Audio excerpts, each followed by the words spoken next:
She went to visit her mom, but when she saw her millionaire husband's car parked at the gate, a cold dread washed over her. What she overheard inside shattered everything she believed a mother had never done before to her daughter. Hi, my beautiful family. Welcome back to Mr. Peter's Stories. May the Almighty shower your life with endless blessings, filling your days with radiant joy, your nights with peaceful rest, and your hearts with a love so deep it touches every corner of your soul. May every challenge you face become a stepping stone to strength, every tear turn into a smile, and may His loving protection guide you always. Amen. If you're here with me now, please comment present. If you feel our unbreakable bond, comment, I am with Mr. Peter. Thank you from the depths of my heart for your love and support. To my precious new family members, welcome home. Trust your storyteller and brother. Don't leave now. Stay and watch this story till the end. I promise you will treasure every moment. Don't forget to like and subscribe, because every single like and comment is the heartbeat that keeps this beautiful family alive. The dead speak loudest in October, and Clara Hale heard her mother's voice in the autumn wind that rattled through Manhattan streets, 25 years after cancer stole her away. Clara stood at the corner of East 78th Street, her hand wrapped protectively around her 11-year-old son Reed's shoulder, watching the trees shed their golden armor. She had been 4 when her mother died, the same age Reed had been when he first learned to read the danger in his father's voice. Now, at 29, Clara carried her mother's elegance in her high cheekbones and deep brown skin that seemed to capture light rather than merely reflect it. "Your father's car," Reed said quietly, his voice carrying that peculiar steadiness that made him seem older than his years. The observation was simple, but Clara heard the question beneath it. Grant's Mercedes sat precisely parallel, parked outside Iris's townhouse, its black surface gleaming like a predator's eye. Grant Cole had not mentioned visiting Clara's stepmother today. In 11 years of marriage, Grant mentioned very little that mattered. "Perhaps they're discussing the foundation paperwork," Clara offered, though the words felt hollow even as she spoke them. The Hale Foundation, her father's legacy, her inheritance, had become Grant's favorite topic since he'd discovered exactly how much money flowed through its veins. Reed's dark eyes, so like her father's had been, studied her face with that unsettling perception he'd possessed since he was 8. "He told you he had meetings downtown today." Yes, he had. Clara had come to visit Iris out of duty, the same poisonous duty that had shaped her life since she was 4 years old, and her father had carried her through the doors of their estate, presenting a woman whose beauty could stop clocks and whose smile could freeze hell. "This is Iris," her father had said on that spring day 25 years ago, his merchant's hand resting on the 18-year-old woman's back. "She's going to take care of us." Even at 4, Clara had understood that pretty words could carry ugly truths. Iris Penn, who became Iris Hale and then, after Clara's father's death, returned to Iris Penn, had been 14 years older than Clara, but carried herself like European royalty. Her voice flowed like honey over broken glass, sweet enough to disguise the cuts. "Should we leave?" Reed asked, but his feet were already moving toward the townhouse's service alley. Her son had inherited more than his grandfather's eyes. He'd inherited his strategic mind. "We should," Clara agreed, following him, "but we won't." The kitchen window sat cracked open, a habit of Iris's housekeeper who believed in fresh air more than climate control. October's chill carried voices through that narrow gap, voices that would change everything. "Played her perfectly," Iris's laugh rippled out, the same laugh that had charmed Clara's father into marriage, that had convinced him his daughter needed a mother's guidance. 11 years, Grant. 11 years of watching you transform that grief-stricken 18-year-old into the perfect, docile wife. She never questioned why I insisted on managing the foundation. Grant's voice carried that particular satisfaction Clara recognized from his business victories. By next quarter, everything will be transferred. The accounts, the properties, her father's entire legacy, all of it will be under my control. Clara's hand found the brick wall, steady against the earthquake in her chest. Beside her, Reed had gone completely still, his body coiled like a spring. "And then?" Iris prompted. "Then we decide what to do with her. Divorce would be messy, but there are other ways to ensure she never challenges the transfers. A nice facility, perhaps. Somewhere quiet. We have documentation of her instability going back years." "The grieving daughter who never recovered from her father's death," Iris mused. "Who married too young, too desperate for stability. Who sees conspiracies where there are none. Really, Grant, you've been masterful. I learned from the best. You spent 14 years preparing her for this, after all. Since she was 4 years old, you've been shaping her into the perfect victim." Their laughter mingled like poison in wine. Clara felt Reed's hand slip into hers, his grip fierce and protective. When she looked down at him, his face held no trace of childhood shock. Instead, she saw something that broke and rebuilt her heart simultaneously.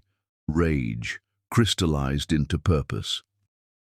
"We're not going to cry about this, Mom," Reed whispered, his voice carrying the steel she'd forgotten she'd once possessed, before Iris's conditioning, before Grant's controls. "We're going to win." The walk back to their penthouse took 17 minutes.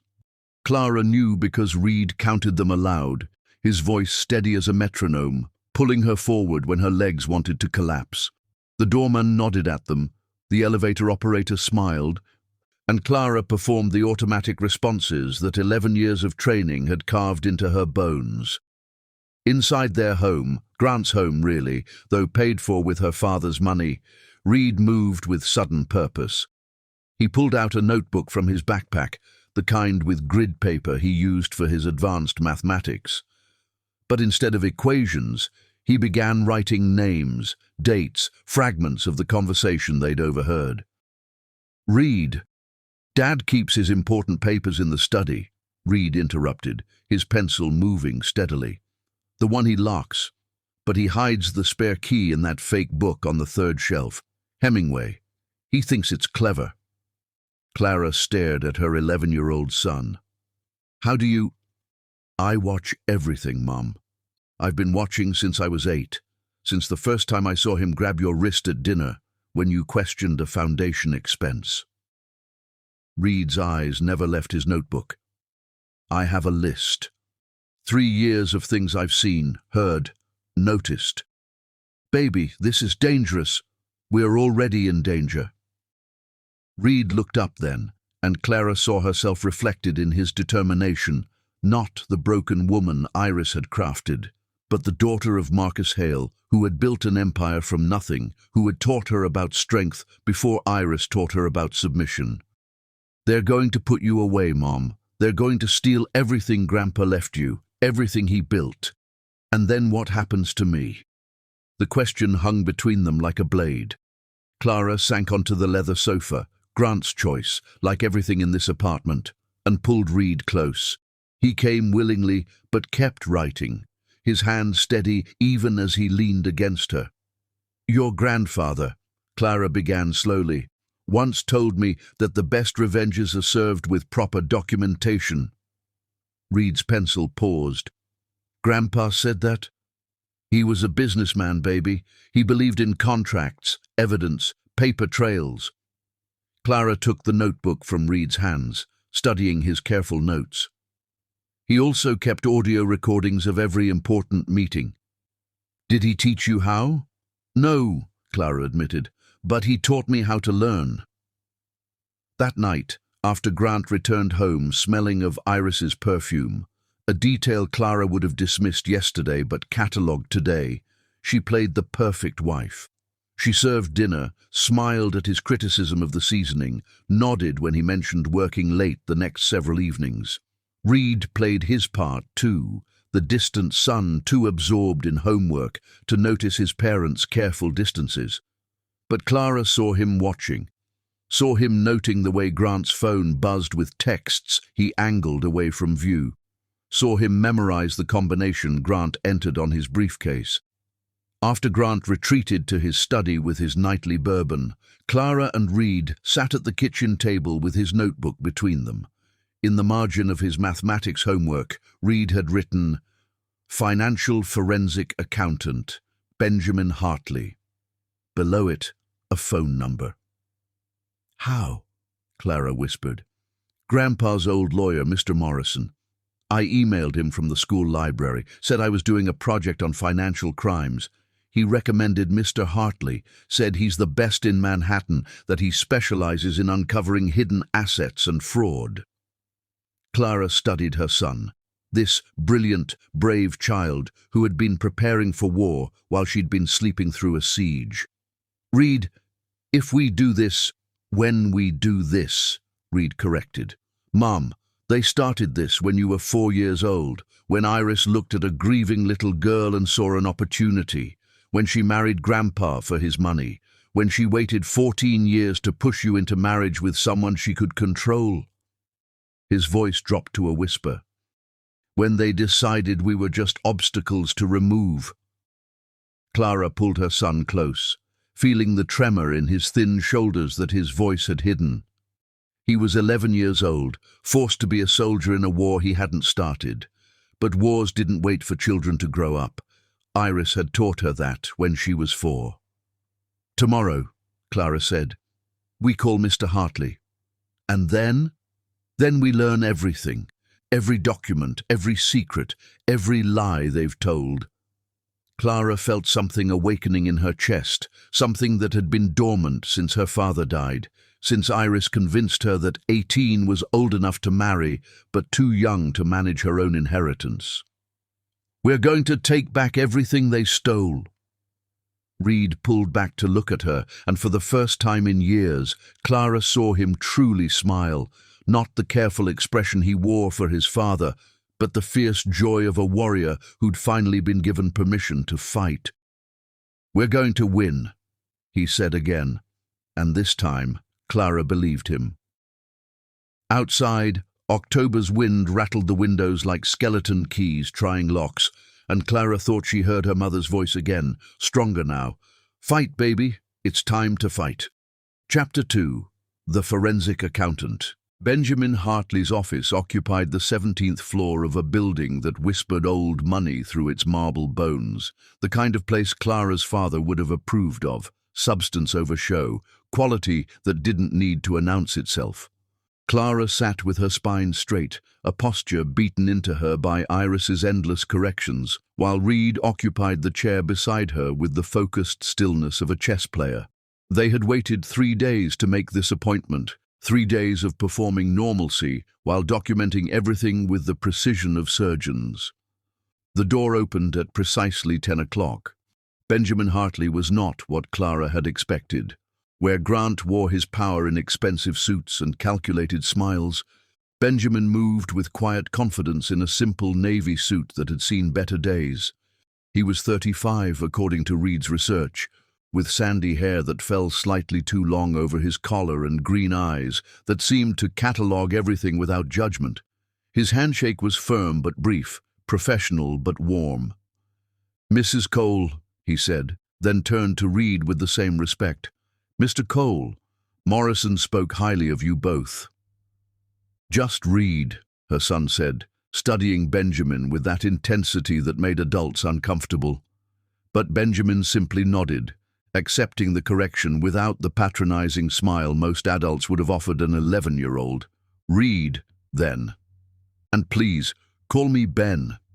He moved behind his desk, which held neat stacks of papers and a photograph of a golden retriever, nothing else. Morrison indicated this was urgent but sensitive. "How can I help?" Clara had rehearsed this moment, but Reed spoke first, his voice clear and precise. "My father and my grandmother, step-grandmother, are stealing my mother's inheritance through systematic fraud dating back 25 years. Benjamin's expression didn't change, but his hand reached for a legal pad. "That's a serious accusation." "It's not an accusation," Reed said, pulling out his notebook. "It's a documented pattern." He opened to a page covered in his neat handwriting. "My mother inherited approximately $47 million in assets when my grandfather died 11 years ago. Today, she has signing authority on less than $2 million. Would you like to know where the rest went?" "Reed," Clara said softly, but Benjamin held up a hand. "Please, let him continue." "Reed, yes, I would very much like to know." For the next 20 minutes, Reed laid out what he'd observed, documented, overheard.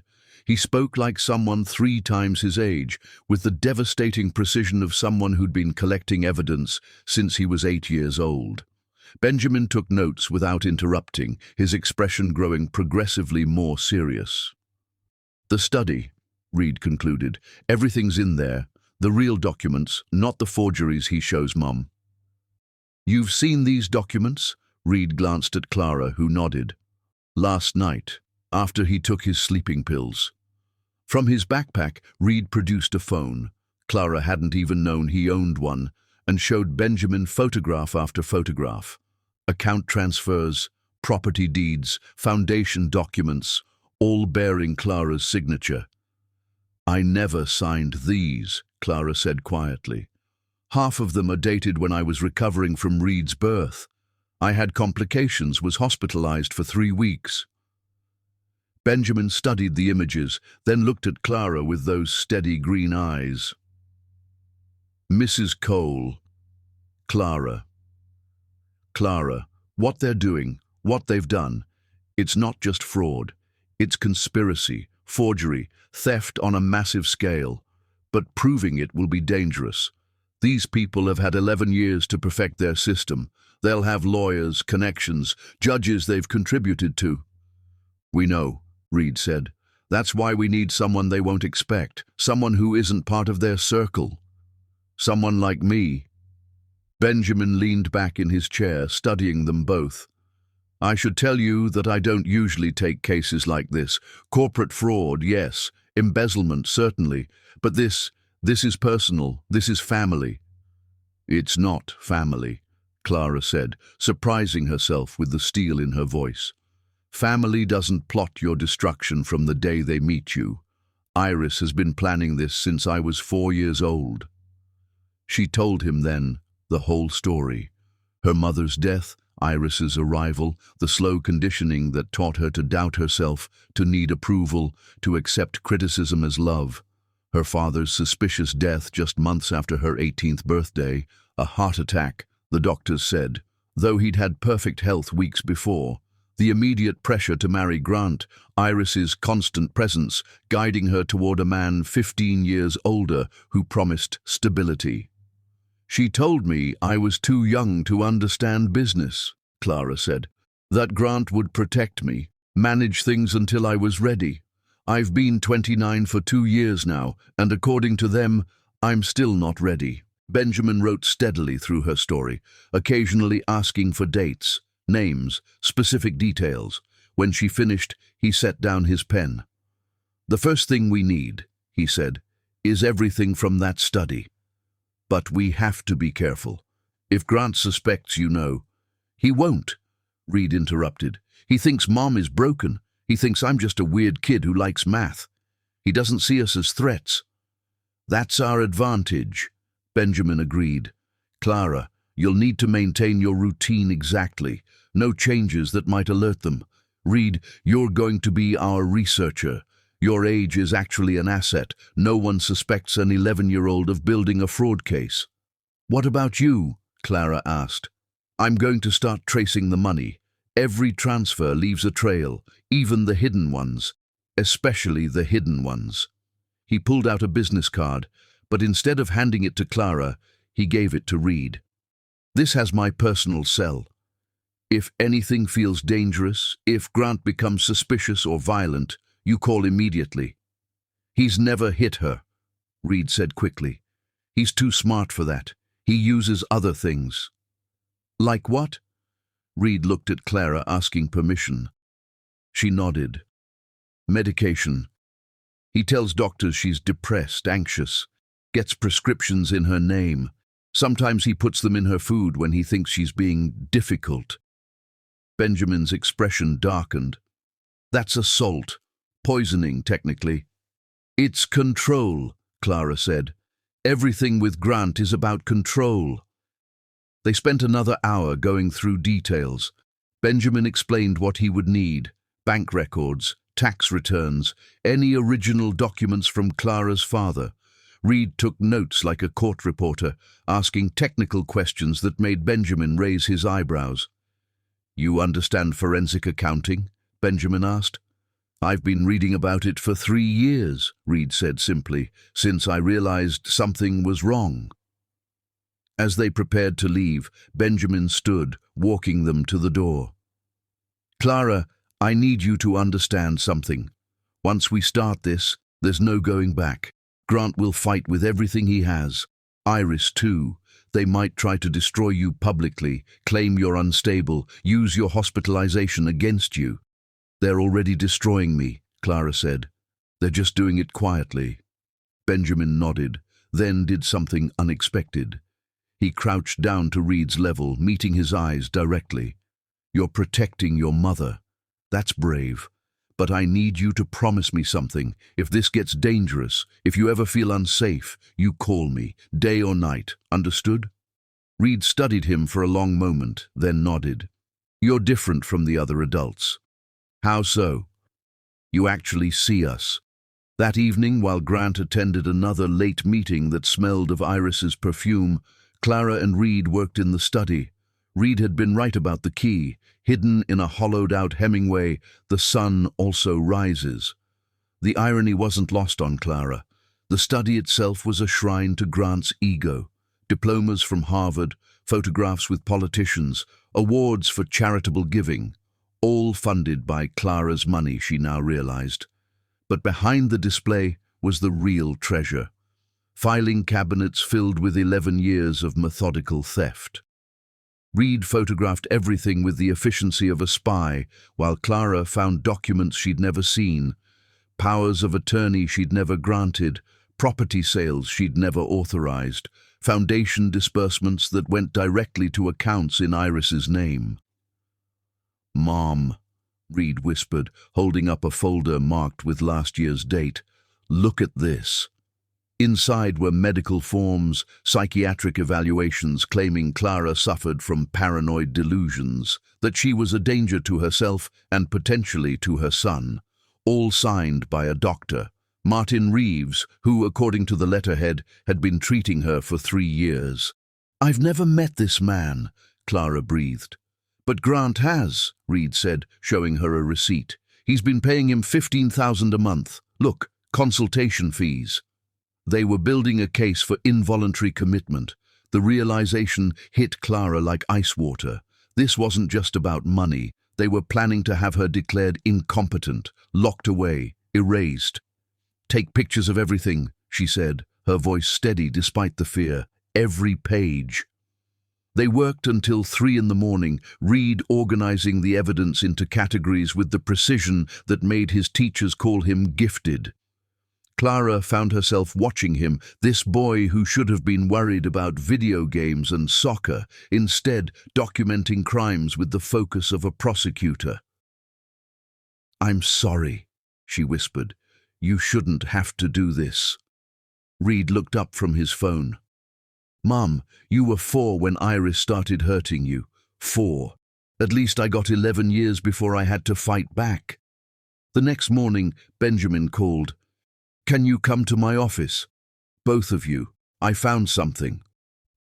They met him at noon, Grant safely in his downtown office. Benjamin's desk was covered with printouts, bank records, corporate filings.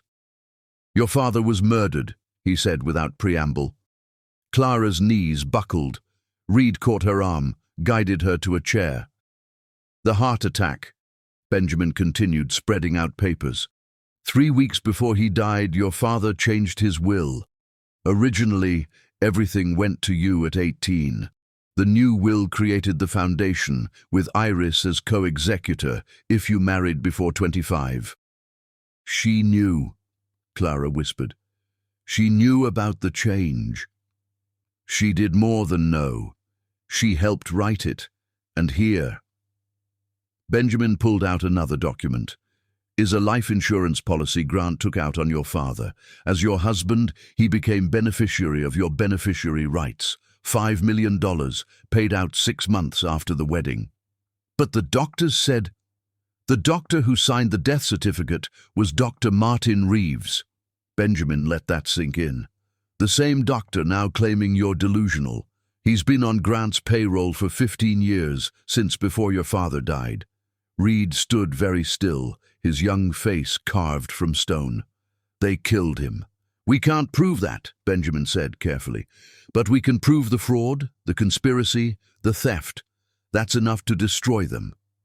It's not enough, Reed said quietly. They took her parents. They stole her life. They need to pay for all of it. Benjamin studied Reed for a moment, then nodded slowly. Then we'll make them pay. But we do it legally, carefully. We build a case so airtight that no judge, no matter how much Grant has contributed to their campaign, can ignore it. As they left Benjamin's office, Clara felt something shifting inside her, like ice cracking on a frozen river. For 25 years, Iris had shaped her into the perfect victim. For 11 years, Grant had refined that creation, polished it into something useful. But they had made one mistake. They had given her Reed. And Reed, it turned out, had inherited more than his grandfather's eyes and strategic mind. He had inherited his mother's suppressed rage, and he had been sharpening it for 3 years, waiting for the moment she would be ready to use it. That moment was now. Chapter 3. The Dinner Party Trap. Grant announced the investor dinner with the casual cruelty of a man who had forgotten his wife was more than furniture, something to be positioned and displayed. Saturday evening, black tie, wear the sapphire dress. It makes you look less tired. He didn't look up from his phone as he spoke, his thumb scrolling through messages Clara wasn't permitted to see. And make sure Reed stays in his room. These are important people. Clara's hands remained steady as she poured his coffee. Colombian, dark roast, 1 sugar, the same every morning for 11 years. Of course. How many guests? 12. Iris will handle the catering. A smile flickered across his face at her stepmother's name. She has exquisite taste. Yes, Clara thought, remembering Iris at 18, selecting Clara's father like a vintage wine. Exquisite taste in victims. 3 days remained until Saturday. 3 days to prepare what Benjamin had called the recording that would change everything. Clara found herself moving through the penthouse differently now, noting blind spots and acoustic sweet spots with Reed's help. The alcove by the library, Reed said, Thursday evening, marking it on his hand-drawn floor plan. Sound carries from there to the kitchen pass-through. And the powder room. Dad never checks there. He had 3 recording devices now, purchased with cash from his saved allowance at different electronics stores. Benjamin had taught him how to hide them, how to ensure clean audio, how to position them for maximum coverage. You're sure about serving? Clara asked, watching her 11-year-old son test the weight of a silver serving tray. Invisible servants hear everything, Reed quoted. Grandpa wrote that in one of his journals. They had found Marcus Hale's journals in the study, hidden behind Grant's collection of first editions.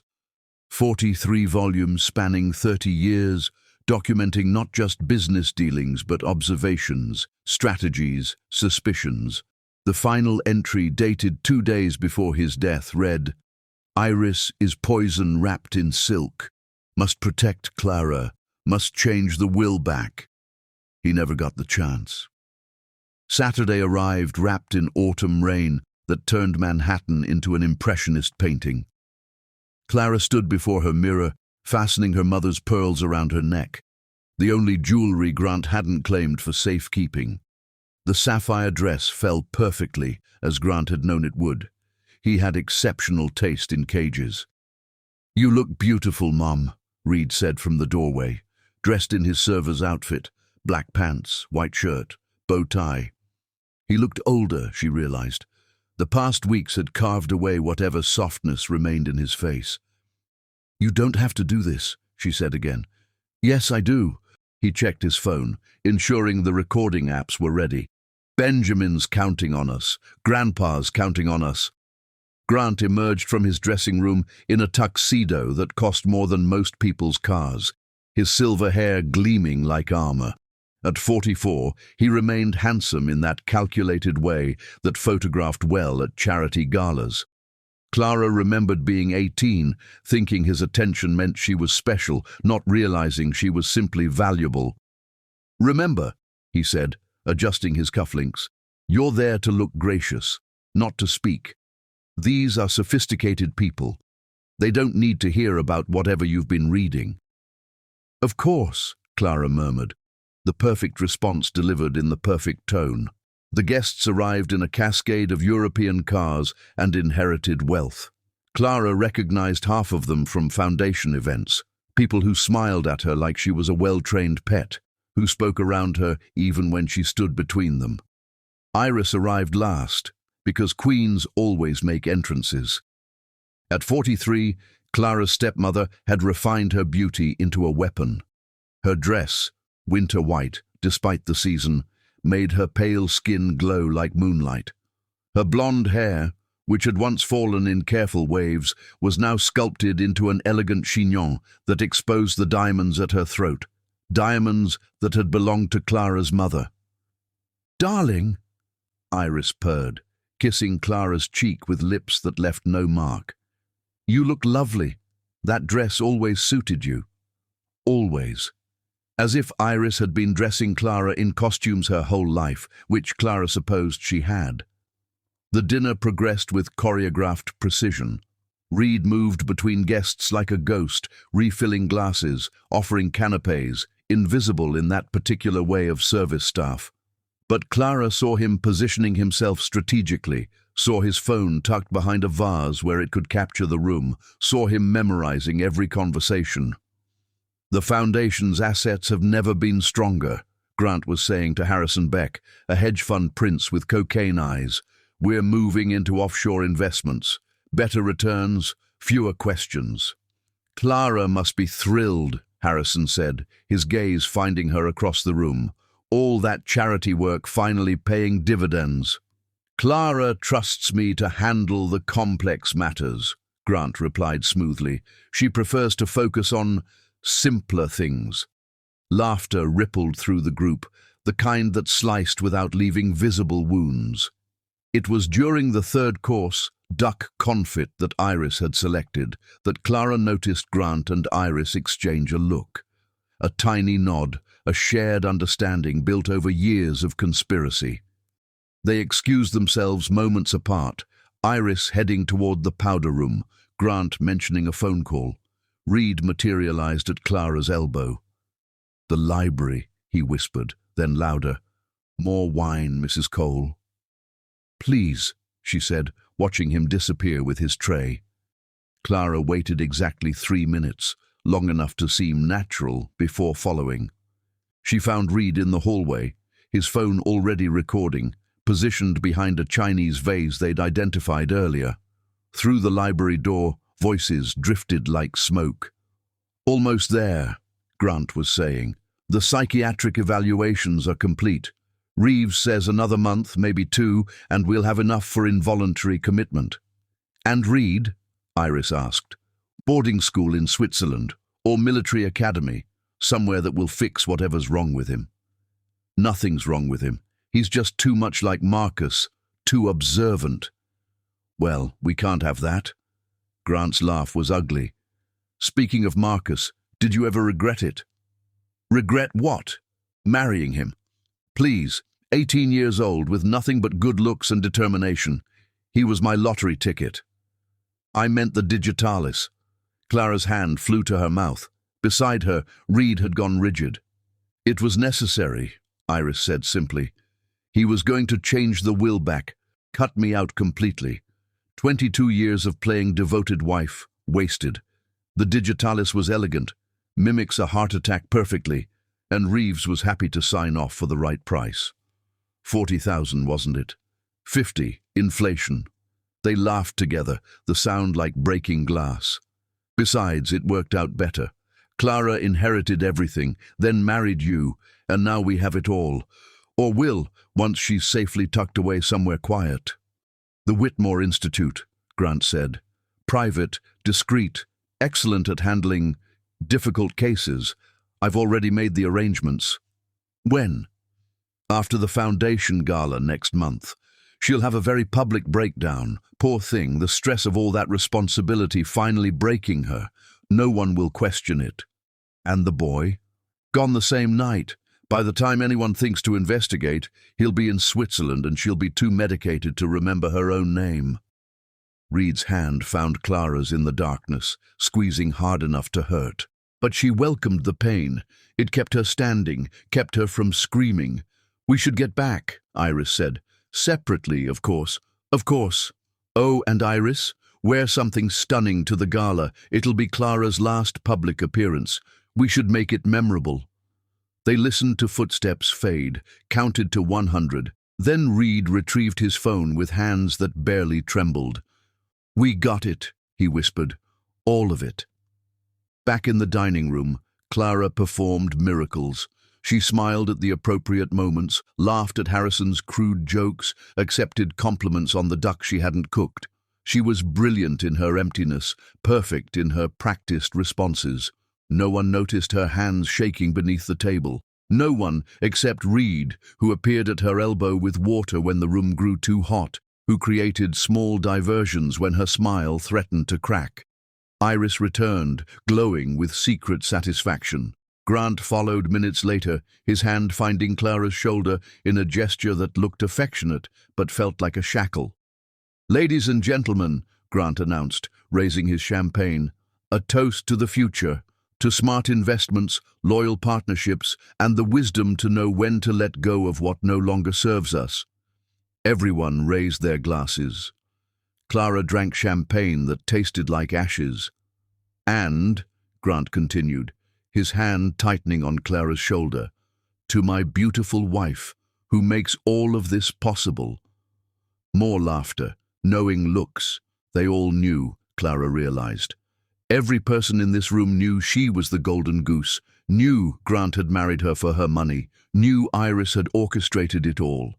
They knew and they participated in the fiction because it benefited them. Thank you, Clara said, her voice carrying for the first time all evening. You're all too kind. Grant's fingers dug deeper, warning.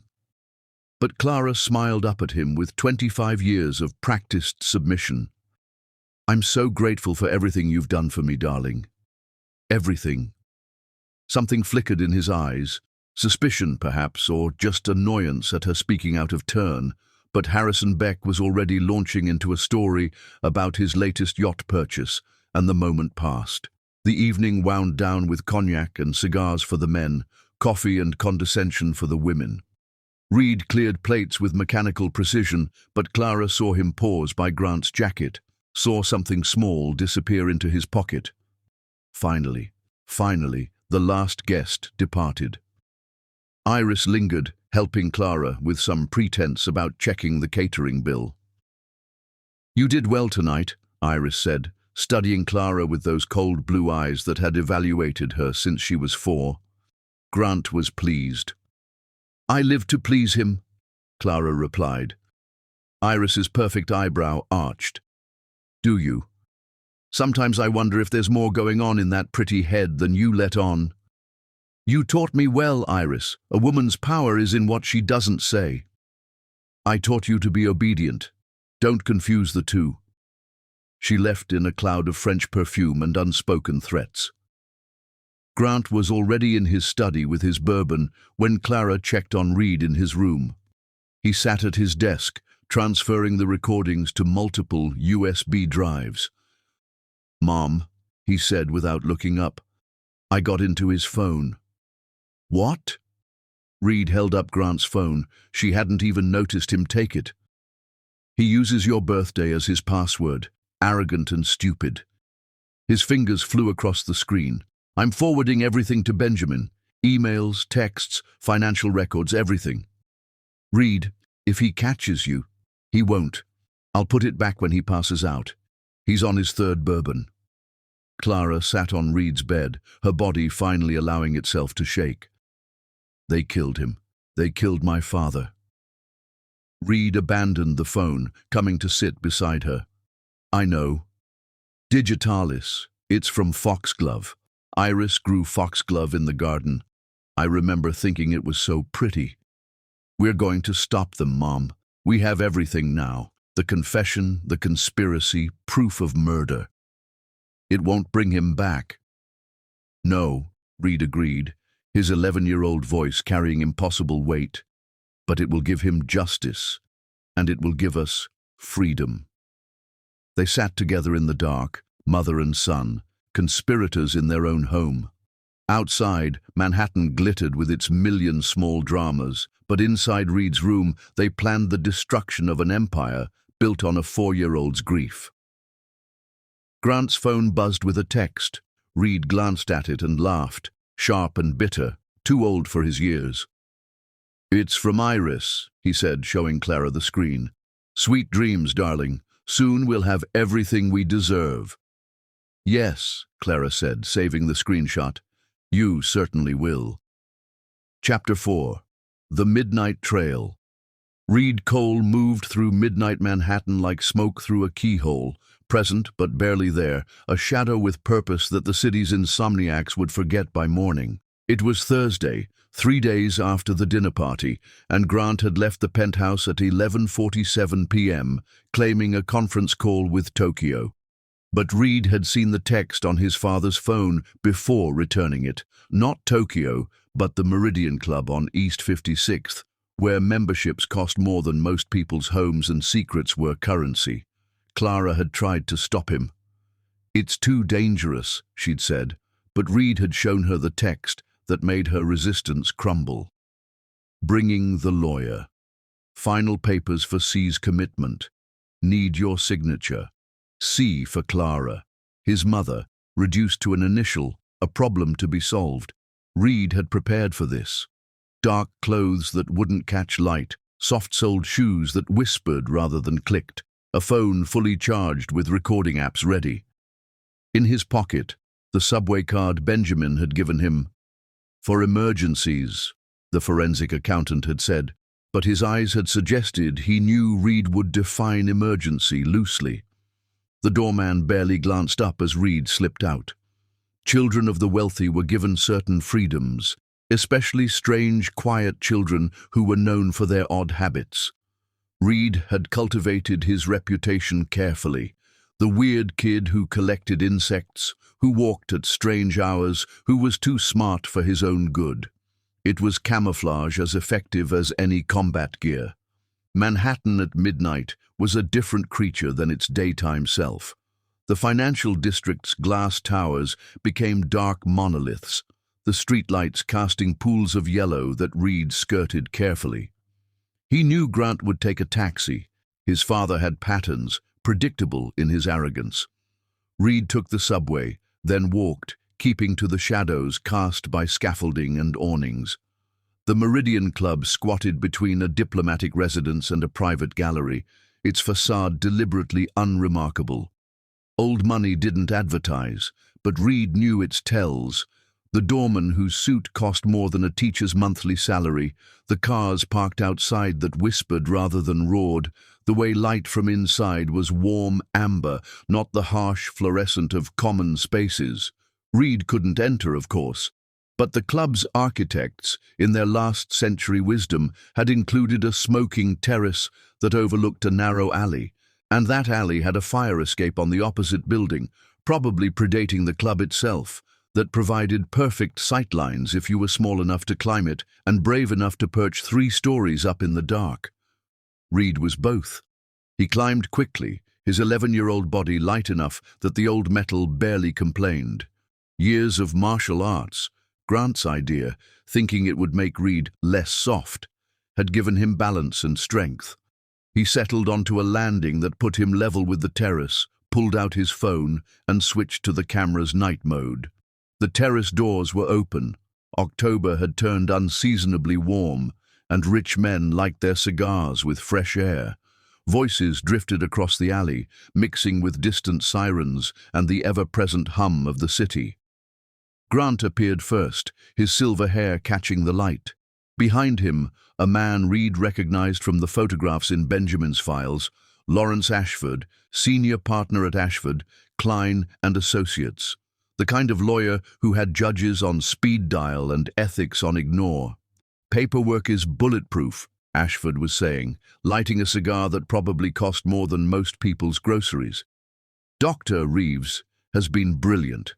3 years of documented instability, medication non-compliance, paranoid delusions. Any judge will sign the commitment order. "And the boy?" Grant asked. "Switzerland. The Edelweiss Academy has agreed to take him immediately. They specialize in difficult children, full boarding, no communication with the outside world for the first year. They'll fix whatever's wrong with him." Reed's hand tightened on his phone, but he kept recording. "There's nothing wrong with him," Grant said, surprising Reed. "He's just too smart, sees too much, like his grandfather." "Well, intelligence without proper guidance can be dangerous. The academy will teach him appropriate boundaries." They moved closer to the railing, and Reed had to strain to hear. "What about the foundation assets?" Grant asked. "Once Clara is committed, you'll have full power of attorney. The transfers can happen immediately. We've already set up the offshore accounts, Cayman, Switzerland, a few in Panama for diversity. Iris's name won't appear anywhere as requested." "Good. She's been patient for 25 years. She deserves her payday." Ashford laughed, ugly and low. "Patient? She planned this from the moment she met Marcus Hale. 18 years old and already playing the long game. You have to admire it." "I do more than admire it," Grant said, and something in his voice made Reed's stomach turn. "Iris is a visionary. She saw a grieving widower with a 4-year-old daughter and thought, 'There's my fortune.' Then she saw that daughter grow up and thought, 'There's my double fortune.' Brilliant." "And you? When did you get involved?" "She approached me 15 years ago. I was working at her father's firm. Did you know Iris comes from money too? Old textile fortune, all gone by the time she was 16. Her father drank it away. She learned early that beauty fades, but bank accounts, properly managed, are forever." Reed shifted position carefully, his foot finding better purchase on the narrow landing. A pigeon cooed somewhere above him, the city's only witness to his surveillance. "So she came to you," Ashford prompted. "She knew I was ambitious, hungry. She also knew I had flexible ethics. She proposed a partnership. She'd guide Clara toward me, I'd marry her, and together we'd take everything. It was supposed to be simple. But Clara had a child. Reed complicated things. He watches, notices things. Last week I caught him in my study." Reed's blood chilled. "He said he was looking for a book," Grant continued, "but I know he was snooping. We need to move faster. The gala is in 3 weeks. Too long, this weekend. We'll stage something at the foundation. Clara's been working on some new exhibit. We'll say she had a psychotic break, destroyed it, attacked someone. Iris will be there as a witness, of course. This weekend. That's ambitious. It's necessary. I have a feeling." Grant paused, looking out over the city. For a moment, his gaze swept toward Reed's hiding spot, and Reed held his breath, pressing himself against the cold metal. "I have a feeling we're running out of time." They went back inside, but Reed waited, patient as a spider. 20 minutes later, they returned with brandy and another man, Dr. Martin Reeves himself, thin and nervous, with hands that shook until he downed his drink. "I don't like this acceleration," Reeves was saying. The documentation needs to appear organic, accumulated over time. You've had 3 years, Grant interrupted. How much more organic do you need? But if someone investigates, who's going to investigate? Ashford asked. A concerned stepmother and a devoted husband committing a clearly unstable woman for her own good. It's a tragedy, not a crime. The boy might talk. The boy will be in Switzerland before anyone can ask him questions. Grant's voice had turned cold. Unless you'd prefer we revisit our arrangement regarding Marcus Hale's death certificate. Reeves went pale. That's not necessary. Then stop whining and do your job. I want those commitment papers ready by tomorrow. Full psychiatric hold, indefinite duration, no visitors without my express permission. And her assets become mine to manage as her loving husband and only advocate. Grant raised his glass. Gentlemen, to the end of a very long game. They toasted, their glasses catching the light like small fires. Reed had heard enough. He descended the fire escape slowly, each step deliberate, his mind already racing through contingency plans. They had moved up the timeline. This weekend, 2 days away. He needed to get to Benjamin. Now. But as he reached the ground, a hand fell on his shoulder. Reed's training kicked in. He twisted, dropped, rolled away, coming up in a defensive stance his instructor would have praised. But the figure stepping from the shadows wasn't a threat. It was Benjamin Hartley, dressed in dark clothes similar to Reed's, a small smile on his face. Good reflexes, Benjamin said quietly. Though next time, check for backup exits before climbing. That fire escape only has one way down. You followed me? I followed Grant. Saw you on the fire escape. Figured you had the recording covered, so I documented his arrival, the cars, license plates, evidence of the meeting. Benjamin held up his own phone. Your mother called me when you left. She was terrified. She didn't stop me, number because she knew you were right to go. Benjamin crouched down to Reed's level. What did you hear? Reed told him everything, his perfect memory recreating the conversation word for word. Benjamin's expression grew progressively darker. This weekend, he murmured. We're not ready. We have to be. Benjamin studied Reed for a long moment. You're 11 years old. So you shouldn't have to be this brave. My mom was 4 when Iris started destroying her. Brave doesn't have an age requirement. Benjamin stood, and Reed saw something shift in his expression. Respect, maybe, or recognition. You're right. Come on. I'll take you home. We need to plan. They walked through empty streets, Benjamin keeping Reed on the inside of the sidewalk, automatically protective. Reed found himself studying the man, the way he moved with quiet confidence, the way he scanned their surroundings without seeming paranoid, the way he treated Reed as an equal, not a child. You like my mom, Reed said suddenly. Benjamin's step faltered slightly. She's my client. That's not an answer. No, Benjamin agreed. It's not. They walked in silence for a block before he continued. Your mother is remarkable. What she's survived, what she's fighting through, most people would have broken years ago. She almost did break, but she didn't, and that's what's remarkable.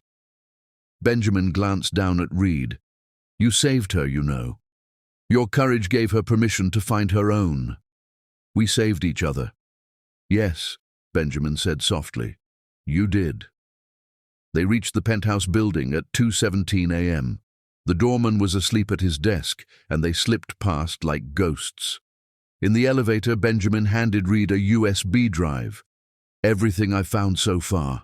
Financial records going back 15 years. Your father, Grant, has been stealing from your mother since before they married. Small amounts at first, test runs, then bigger, bolder. He's taken approximately $31 million. 31 million, Reed repeated, his young mind trying to comprehend the number. Your grandfather built something beautiful, Reed. The foundation was meant to help people, to be a legacy of kindness. Grant and Iris turned it into their personal bank account. The elevator opened on the penthouse floor. Clara was waiting in the hallway, still in her clothes from earlier, her face drawn with worry. When she saw Reed, she pulled him into a fierce hug. "Don't ever do that again," she whispered.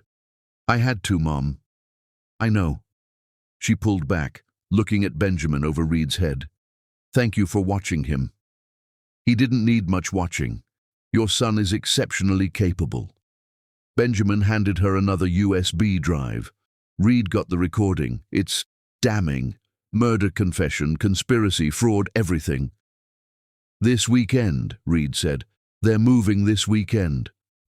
Clara's face went pale, but her voice remained steady. "Then we move faster." They stood in the hallway, three conspirators united by necessity and something deeper, a shared recognition of injustice that demanded correction. The penthouse door loomed behind them, and beyond it, Grant slept off his brandy, unaware that his perfect crime had been perfectly documented by an 11-year-old boy with his grandfather's eyes and his mother's awakening rage. "We need to call Morrison," Benjamin said, "the old lawyer. He has connections, judges who knew your father who aren't in Grant's pocket." "It's 2 in the morning, Clara protested. "He'll answer," Reed said with certainty. "He loved Grandpa. He'll answer." And he did. Within an hour, they had a plan. Within 2 hours, they had a judge willing to review an emergency petition. Within 3 hours, as dawn painted Manhattan in shades of amber and gold, they had what they needed. A temporary restraining order, preventing Grant from moving any assets or making any medical decisions for Clara. Grant would wake to find his perfect plan in ruins. But more importantly, Clara would wake to find herself free, or at least beginning to be free. 25 years of chains couldn't be broken in a single night, but they could begin to crack. Chapter 5. Building the Case. Saturday arrived dressed in false normalcy, Grant reading his Financial Times over Colombian coffee, while Clara arranged Reed's weekend schedule with the precision of a general planning a campaign. "Museum trip this morning," she said, her voice steady as her hands. "The Egyptian exhibit Reed's been researching." Grant didn't look up. "Fine, take the car." He had no idea that the museum trip was actually a meeting at Benjamin's office, where a team of forensic accountants had been working through the night, following the money like bloodhounds on a scent. The restraining order remained their secret weapon, filed but not yet served. Benjamin had advised waiting. Let Grant and Iris believe their plan was proceeding while they built an ironclad case. "We have one shot," Benjamin had said. "If we strike too early, they'll destroy evidence, move assets we haven't found yet." So Clara performed her morning ritual. Grant's coffee, his preferred breakfast, the right amount of deference mixed with distance. She'd become an actress worthy of Broadway, though her stage was a Manhattan penthouse and her audience a man who'd helped murder her father. Reed sat across from Grant, eating cereal with mechanical precision, his notebook beside him. To Grant, it looked like homework. In reality, Reed was memorizing the timeline Benjamin had constructed, preparing for the testimony he would eventually give. "You're quiet this morning," Grant observed, his predator's instinct flickering. "Math test Monday," Reed replied without missing a beat. "Differential equations." "You're 11. "Gifted program," Reed said, allowing a hint of pride that Grant would interpret as normal childhood boasting. "Mr. Harrison says I could skip to high school math next year." Grant's interest faded.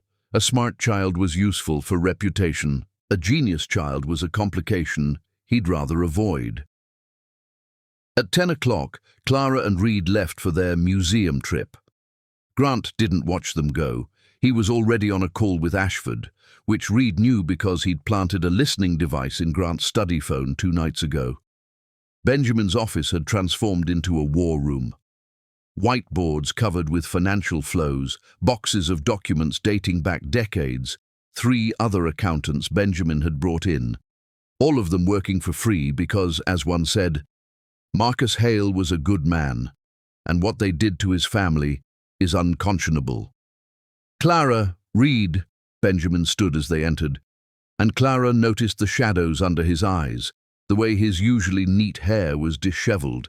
He'd been here all night. "You need to sleep," she said without thinking. "Later. Look at this."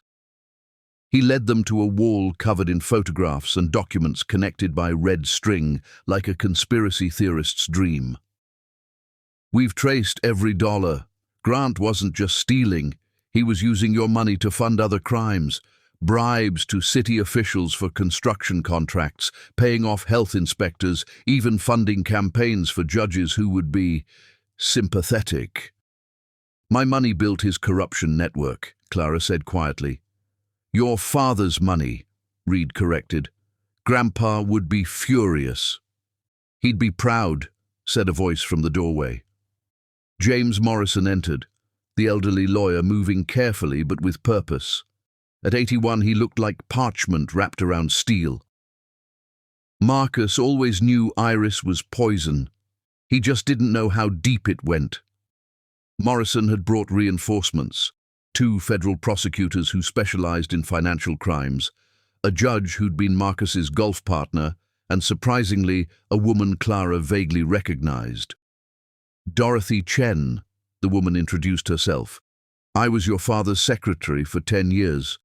I've been keeping copies of things Iris didn't know existed." She placed a box on the table. Inside were letters, documents, recordings on old cassette tapes. "Your father suspected Iris was having an affair his last year," Dorothy explained. "He hired a private investigator. These are his reports." Clara opened the first folder and gasped. Photographs of Iris and Grant from 15 years ago, before Clara's marriage, before her father's death. They'd been planning this for longer than anyone imagined. "There's more," Dorothy said gently. "The investigator found evidence that Iris had done this before. Her first husband, when she was 16, he died of a heart attack too. She inherited just enough to move to New York, reinvent herself." "She's a serial killer," Reed said flatly. "She kills for money." "We can't prove the murders," one of the prosecutors said, "but we can prove everything else. Fraud, conspiracy, theft, forgery. Grant and Iris are looking at 20 to 30 years. They worked through the afternoon, Reed surprising everyone with his ability to spot patterns in financial data.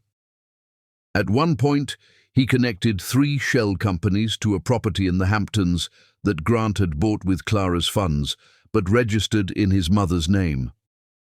"His mother died 5 years ago," Reed said. "So who's signing the tax documents?"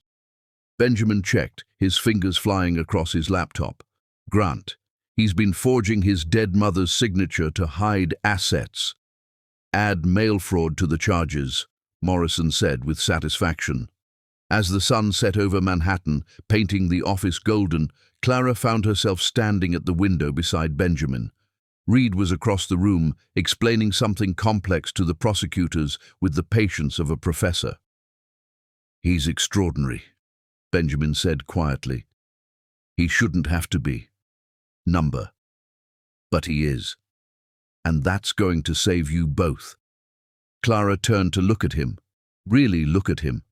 Benjamin Hartley, who'd dropped everything to help them, who'd worked without sleep, who treated her son with respect and her with something she couldn't quite name.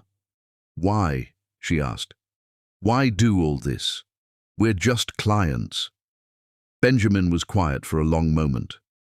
"My father was a whistleblower, exposed corruption at his company. They destroyed him, legally, financially, personally. He died broken, believing justice was a fairy tale rich people told to keep poor people hoping. I'm sorry. I became a forensic accountant to prove him wrong, to show that sometimes, with enough evidence and the right people, justice can win." He looked at her, and Clara felt something shift in her chest. "You and Reed aren't just clients. You're proof that my father was wrong to give up hope." Before Clara could respond, Reed called out, "Mom, I found something." He was holding a document from Dorothy's box, a life insurance policy on Clara herself, taken out by Grant 3 months after their marriage. $10 million, Reed read. Beneficiary, Grant Cole. Secondary beneficiary, Iris Penn. The room went silent. "They were going to kill me," Clara said, her voice remarkably steady. "The commitment was just the first step. Once I was locked away, helpless." "An unfortunate suicide," Morrison said grimly. "Depressed woman, history of mental illness, isolated from her son. No one would question it." "Except Reed would," Benjamin said. "That's why he had to disappear to Switzerland first." Clara pulled Reed close, feeling him tremble against her. 11 years old and discovering his father had planned to murder his mother. "We're going to stop them," Reed said, his voice muffled against her shoulder. "We're going to stop them, and they're going to pay." "Yes," Clara said, looking around the room at these people who'd assembled to help them. Morrison with his decades of legal expertise, Dorothy with her carefully preserved evidence, the prosecutors with their federal authority, and Benjamin with his unwavering determination. "They're going to pay for all of it." Morrison's phone rang. He answered, listened, then smiled, a sharp, predatory expression that reminded Clara why her father had kept him on retainer for 30 years. "That was Judge Patterson. She's reviewed our preliminary filing. She's issuing arrest warrants for Monday morning." He looked at Clara. "The gala is tomorrow night. They'll be arrested there, publicly, in front of everyone who enabled them."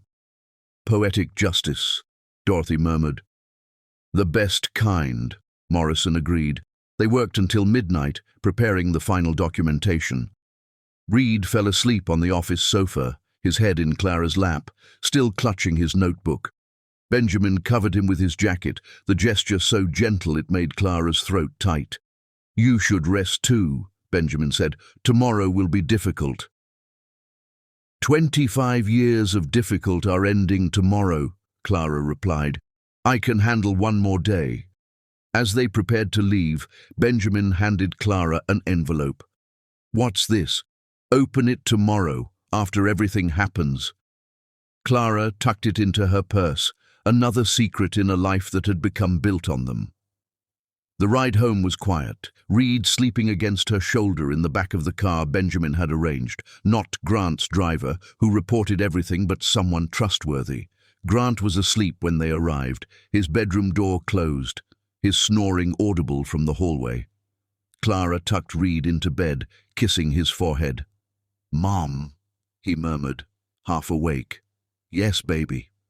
"Tomorrow, when they arrest him, will you be sad?" Clara considered the question.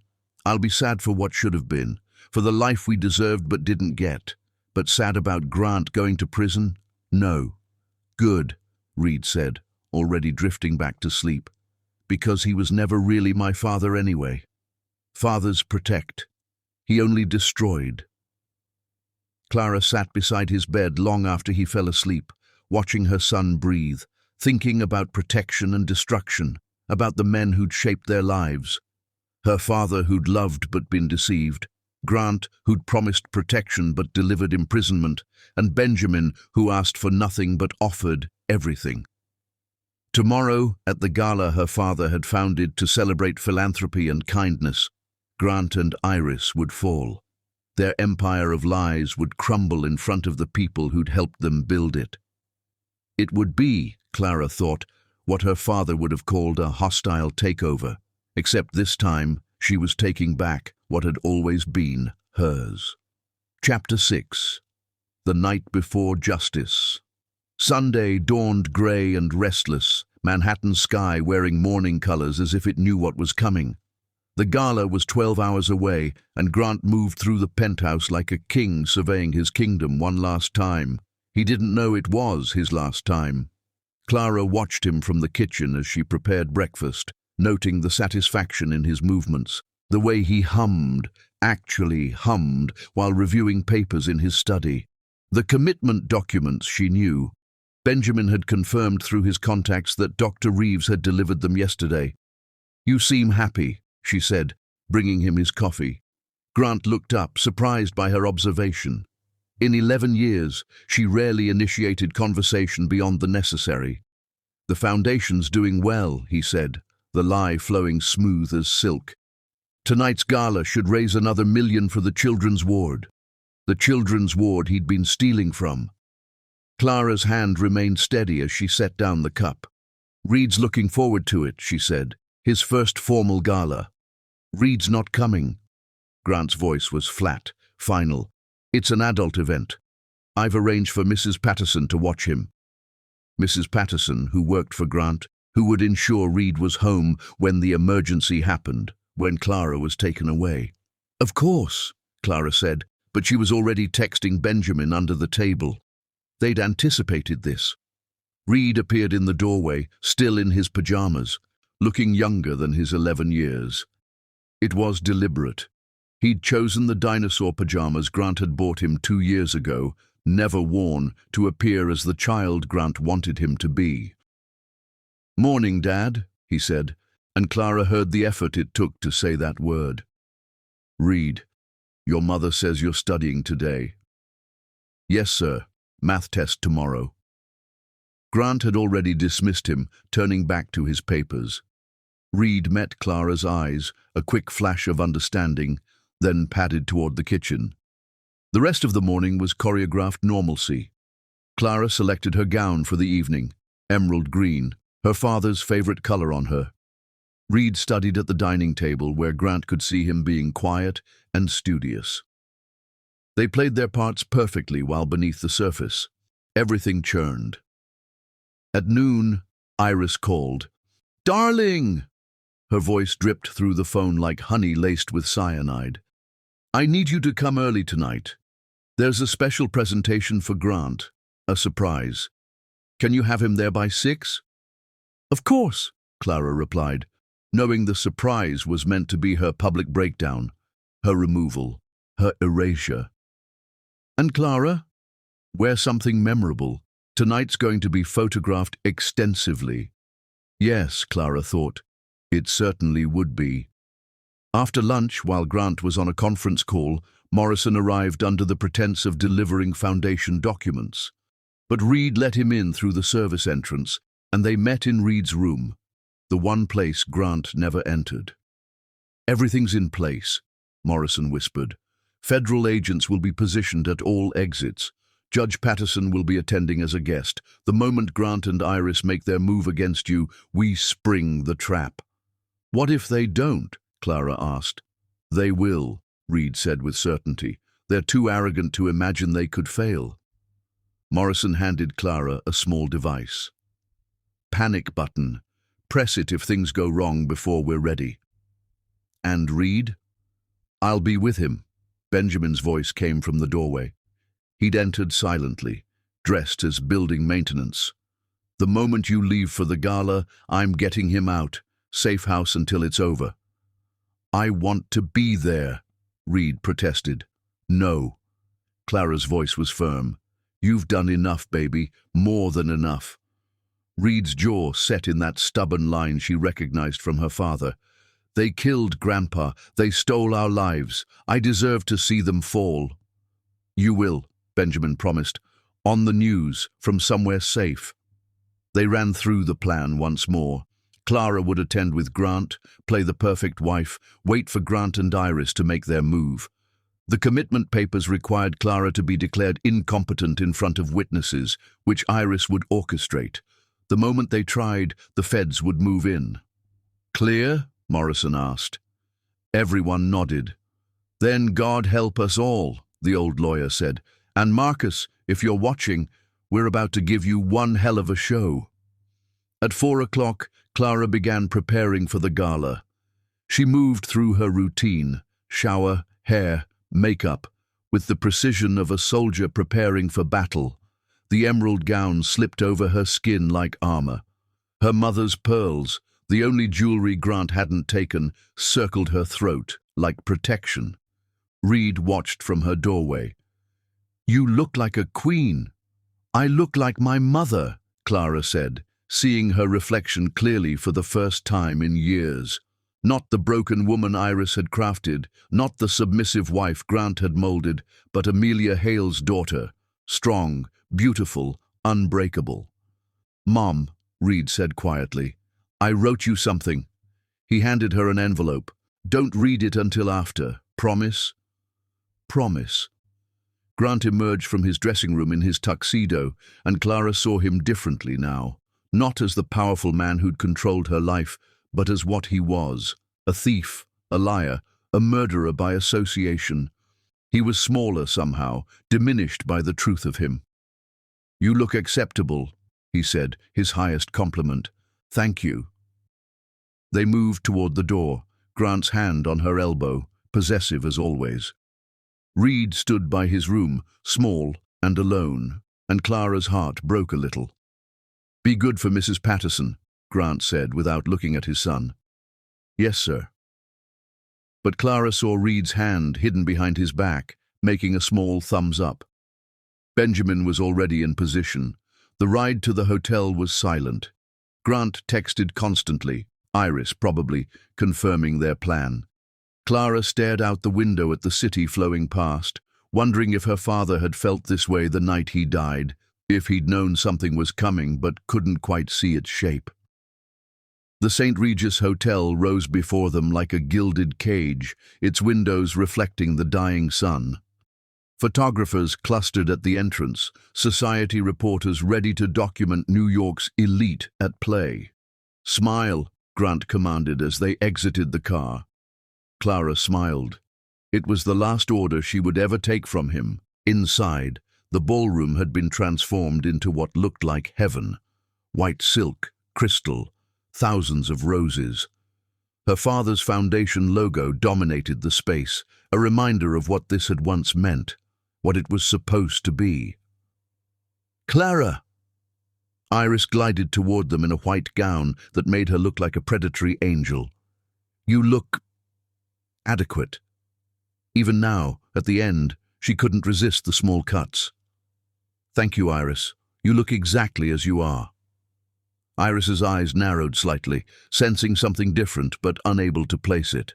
The room filled with Manhattan's wealthy, people who'd known Clara since childhood, who'd watched her father build his empire, who'd stood silent as Grant and Iris destroyed her. They smiled at her now, empty smiles that meant nothing. But then Clara spotted them. Federal agents, discreet but present. Judge Patterson by the bar, Morrison at a corner table, even Dorothy Chen, brave enough to attend, despite everything. Her army assembled. "Ladies and gentlemen," Iris's voice rang out as she took the microphone. "Before we begin the fundraising, I wanted to share something special about the Hale Foundation's future." Here it comes, Clara thought. "For 11 years, Iris continued, my stepdaughter Clara has worked tirelessly for this foundation, despite her struggles. Her dear husband Grant has been her rock, managing the complex financial aspects while Clara focused on what she does best, being a beautiful symbol of her father's legacy." Laughter rippled through the crowd, Clara's hands clenched in her lap.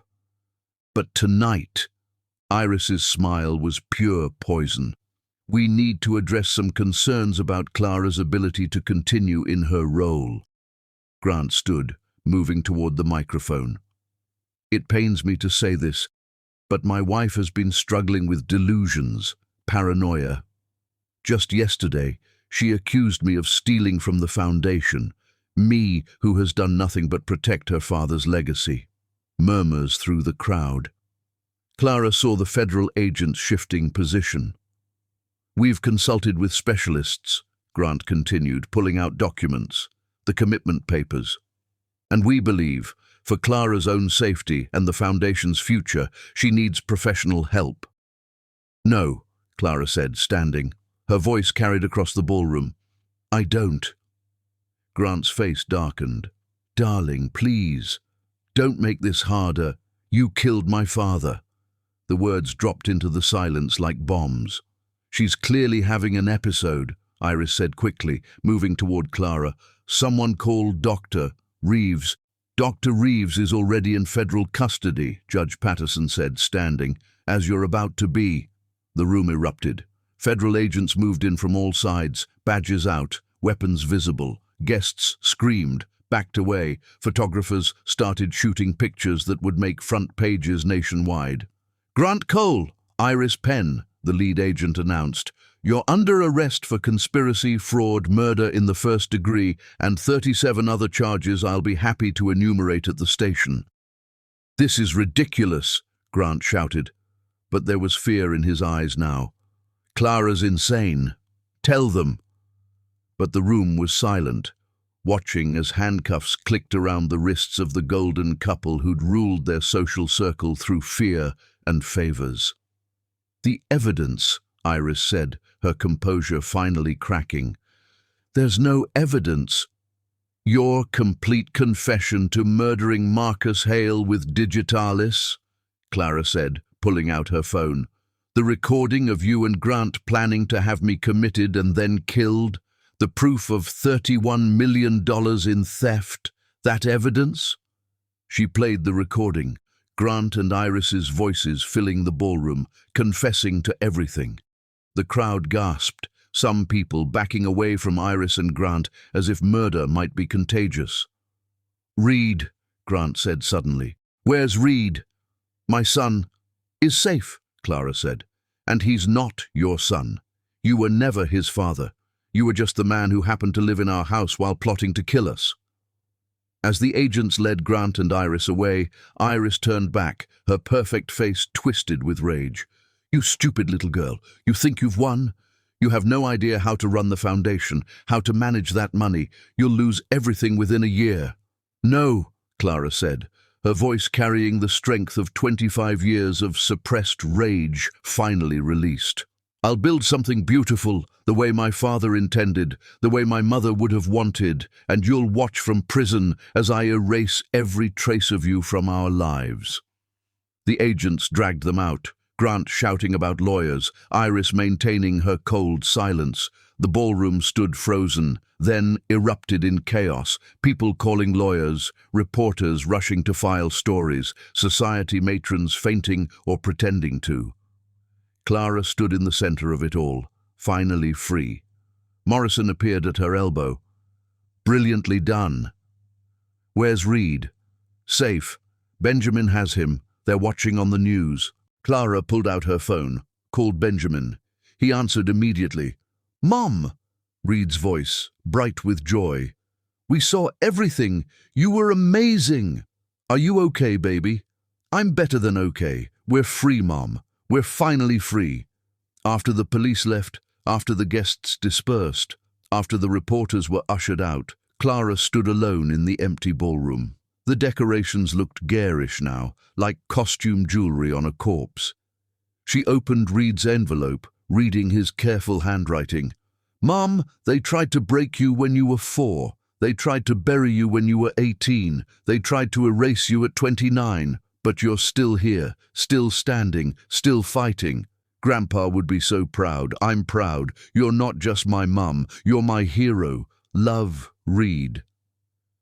Clara pressed the letter to her chest and cried, not tears of sadness, but of release, of victory, of finally being able to breathe after 25 years of suffocation. Tomorrow would bring lawyers, paperwork, rebuilding. But tonight, she was free. Chapter 7. The Art of Memory. 2 weeks after the arrests, Clara stood in the main gallery of the Museum of Natural History, watching her vision come to life. The exhibition was called Touch the Sky, a Sensory Journey, and it was unlike anything the museum had ever hosted. She hadn't meant to fall in love with Benjamin Hartley. She'd meant to survive, to save her son, to reclaim her inheritance. Love was a luxury she couldn't afford, a risk she wouldn't take. But Benjamin had done something no one else had ever done. He'd seen her, not as a victim to save or a problem to solve, but as a woman who'd been sleeping for 25 years and was finally waking up. It had started with tea. The morning after the gala, after the arrests had made every newspaper in New York, after Reed had finally fallen asleep in his own bed without fear for the first time in his life, Benjamin had appeared at her door with tea and croissants. "You don't have coffee," he'd said simply, "and you hate Grant's Colombian roast. I thought you might want to choose your own breakfast for once."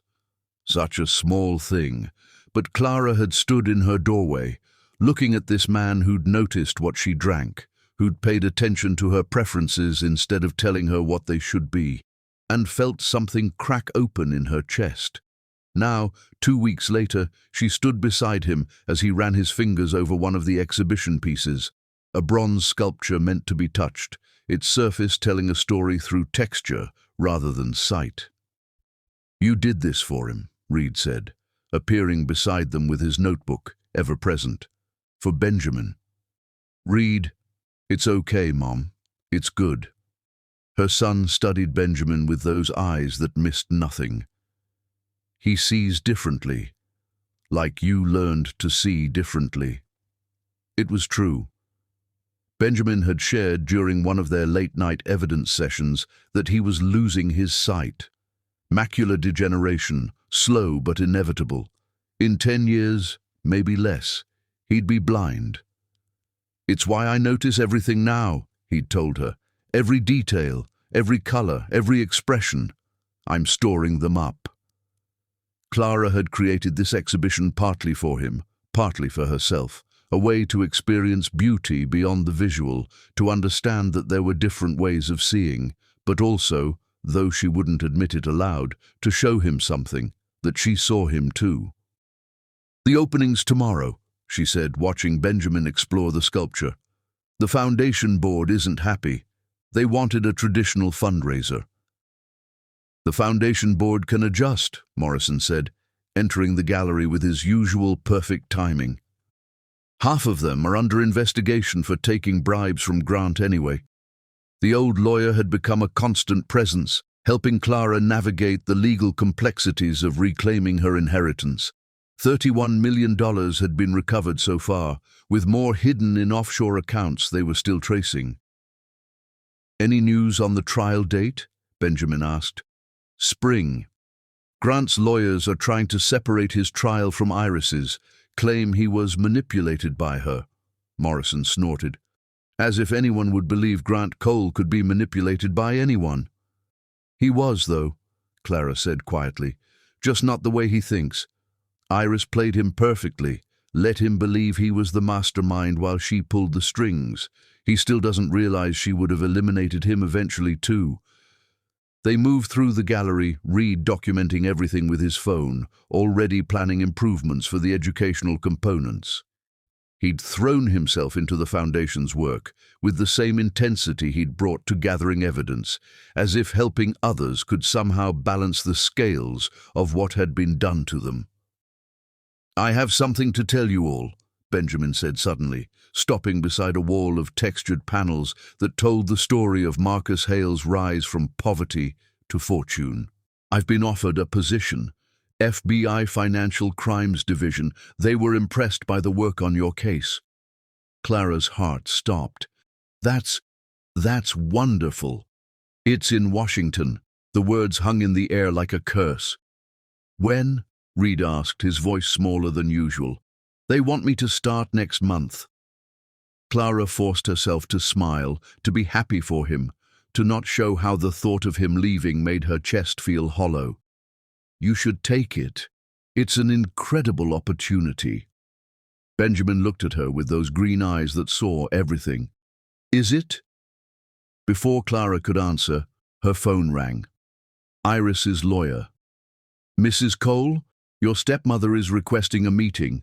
She says she has information about your father that you need to know." "Tell her no." "She says it's about your mother, your biological mother." Clara's hand tightened on the phone. Her mother had died when she was 4. Cancer, her father had always said. But what if, like everything else, that had been a lie? "Tomorrow," she heard herself say. After the exhibition opening. Rikers Island, 1 hour, supervised. She hung up to find everyone staring at her. You don't have to see her, Morrison said. Yes, I do. Clara looked at Reed. We need to know everything, even the ugly parts. That night, Clara couldn't sleep.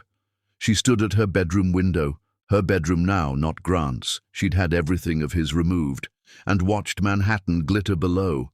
The city looked different now that she was free to leave it, smaller somehow, less imprisoning. A soft knock at her door.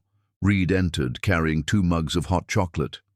Couldn't sleep either, she asked. I keep thinking about Benjamin leaving. Reed sat on her bed, looking younger than his 11 years.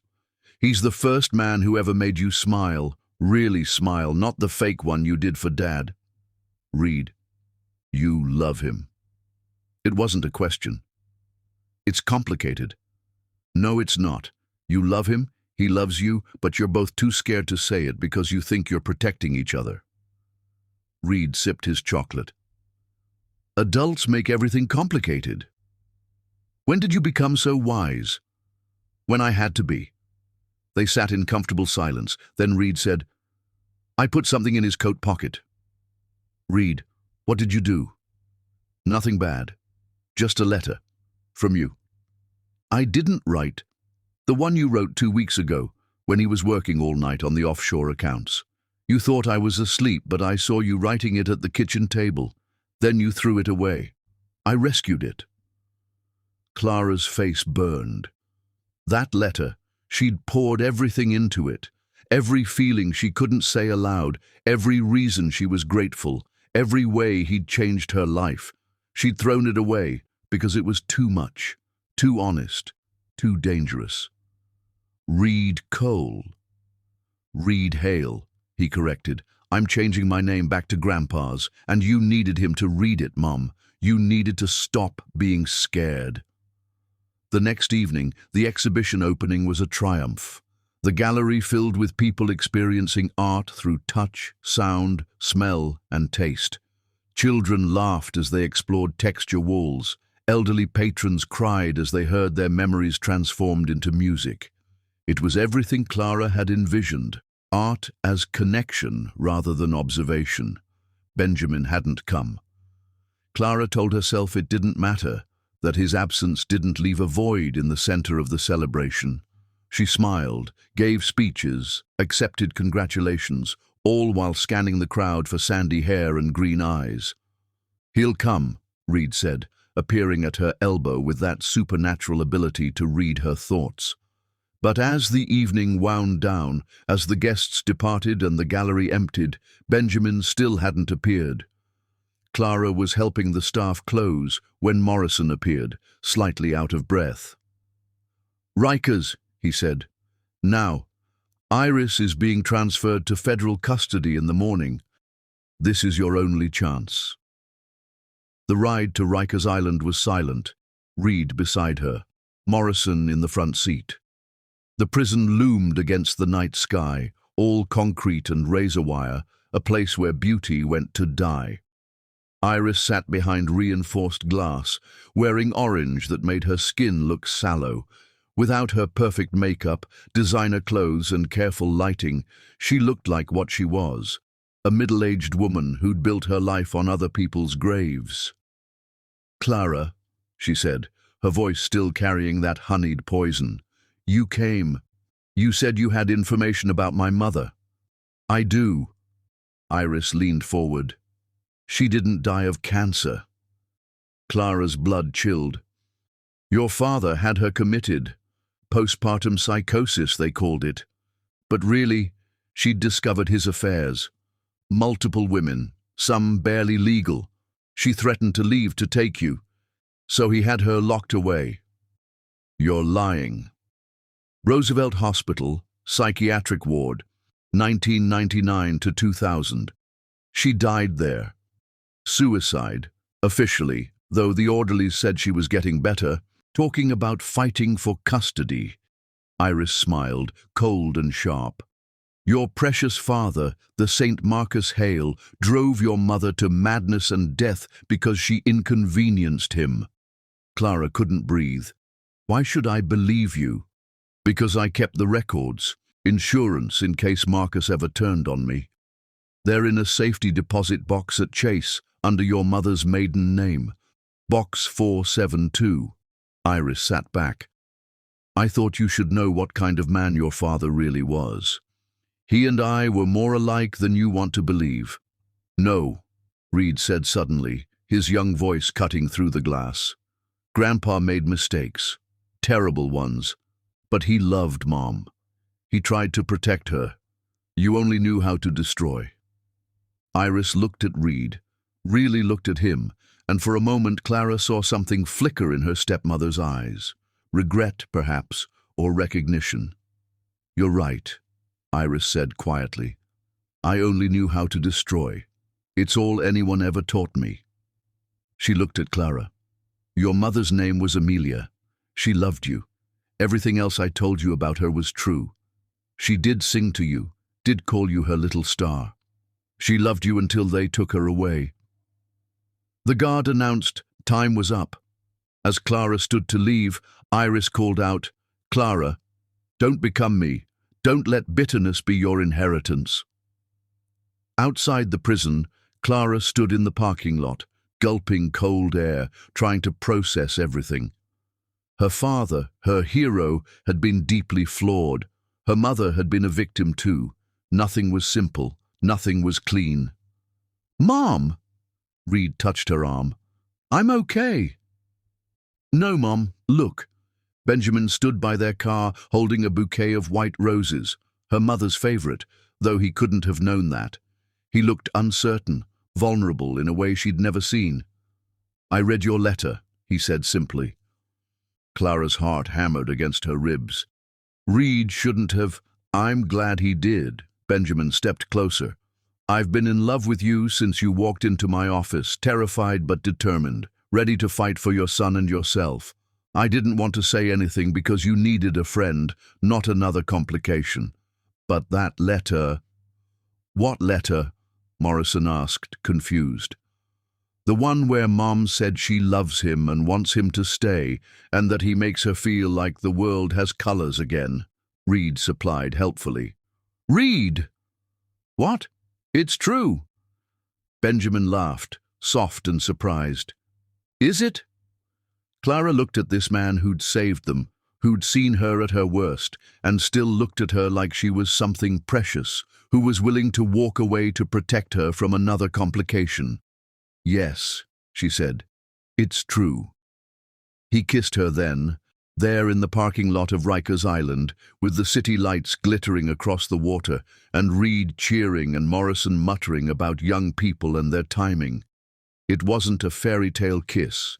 It was better.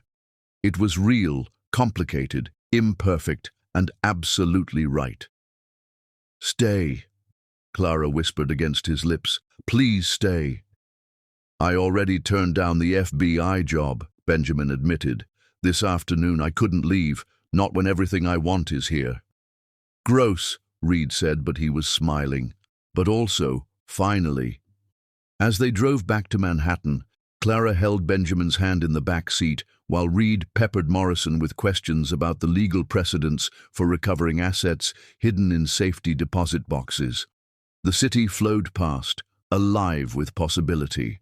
Tomorrow she would retrieve her mother's records, would learn the full truth about her parents, would continue rebuilding the foundation into something worthy. There would be pain in those discoveries, complications, difficult truths. But tonight, she was a woman who'd been kissed in a prison parking lot by a man who saw her truly, whose son was safe and brilliant and free, whose life was finally her own to shape. It wasn't the ending she'd imagined when she was 4, newly motherless, or 18, newly trapped. It was better.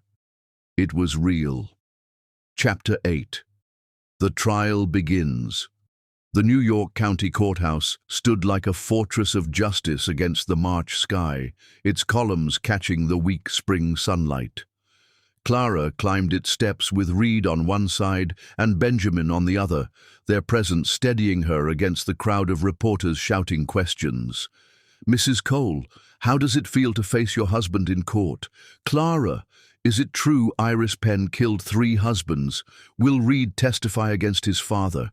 Benjamin's hand found the small of her back, guiding her through the chaos. "Straight ahead.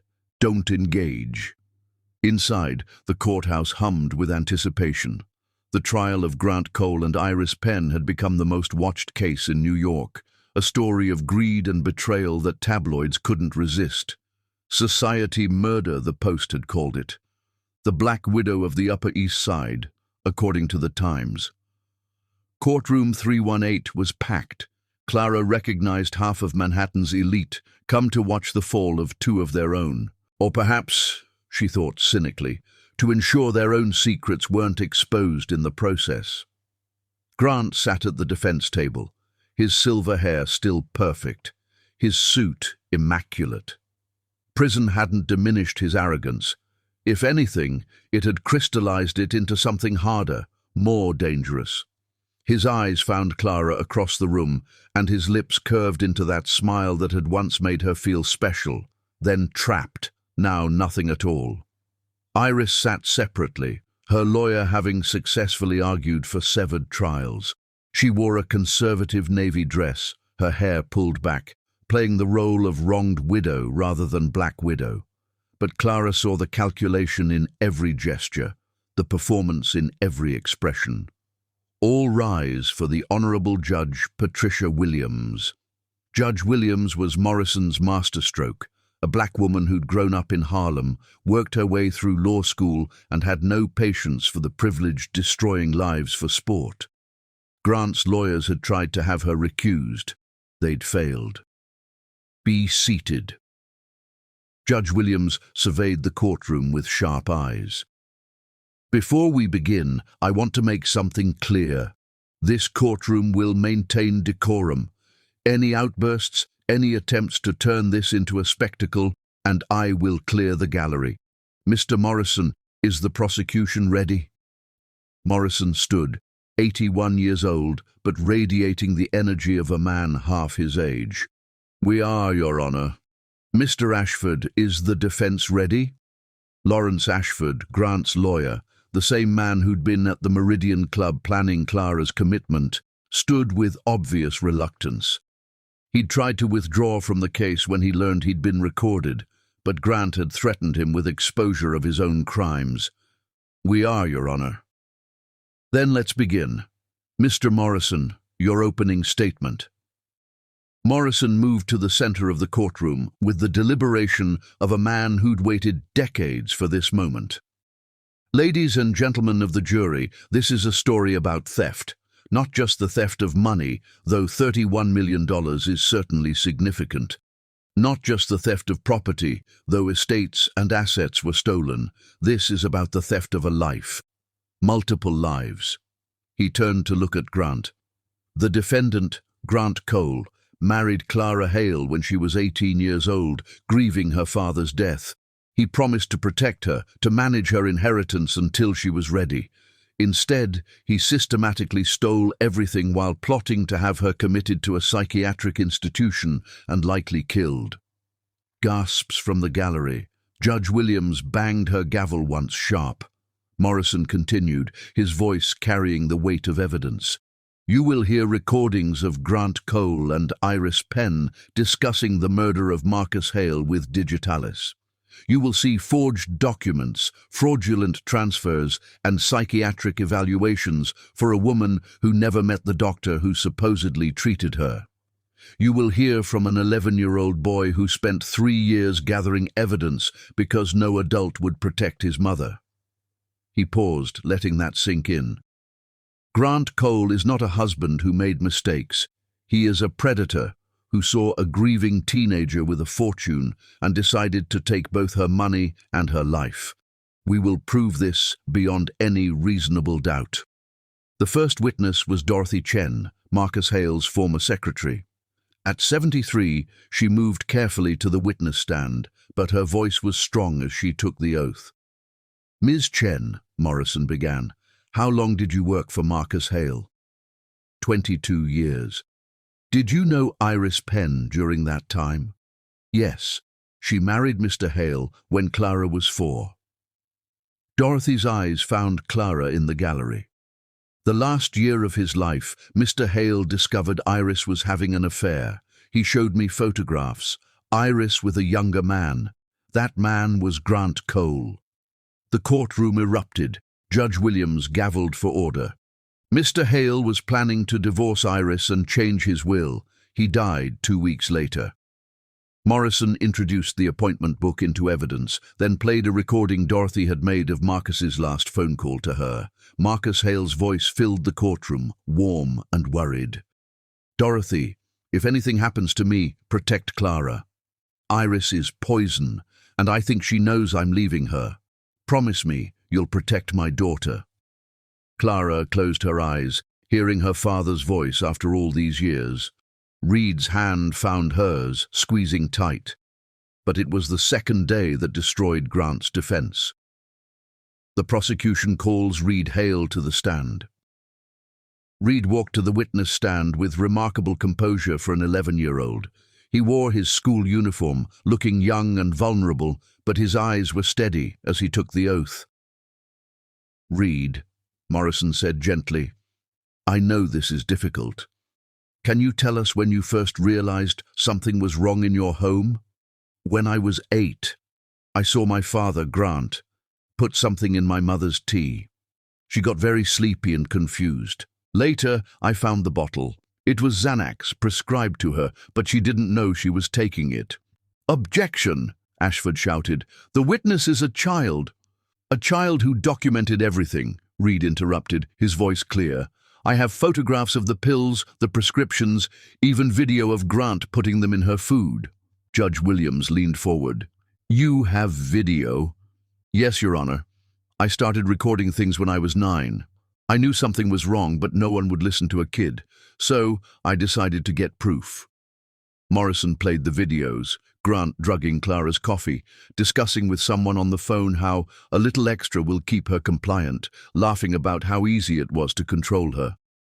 Clara watched the jury's faces change from skepticism to horror to rage. Reed, Morrison continued, tell us about the night at the Meridian Club. Reed described following Grant, climbing the fire escape, recording the conversation about committing Clara and sending him to Switzerland. His voice remained steady, but Clara saw his hands tremble slightly. I was scared, Reed admitted. Not for me, but for my mom. They were going to lock her away and then kill her, make it look like suicide. Is it? Reed pulled out his notebook, the one he'd carried for 3 years. I have here a copy of an email from Grant to Dr. Reeves discussing the final solution to the Clara problem. Those were his words.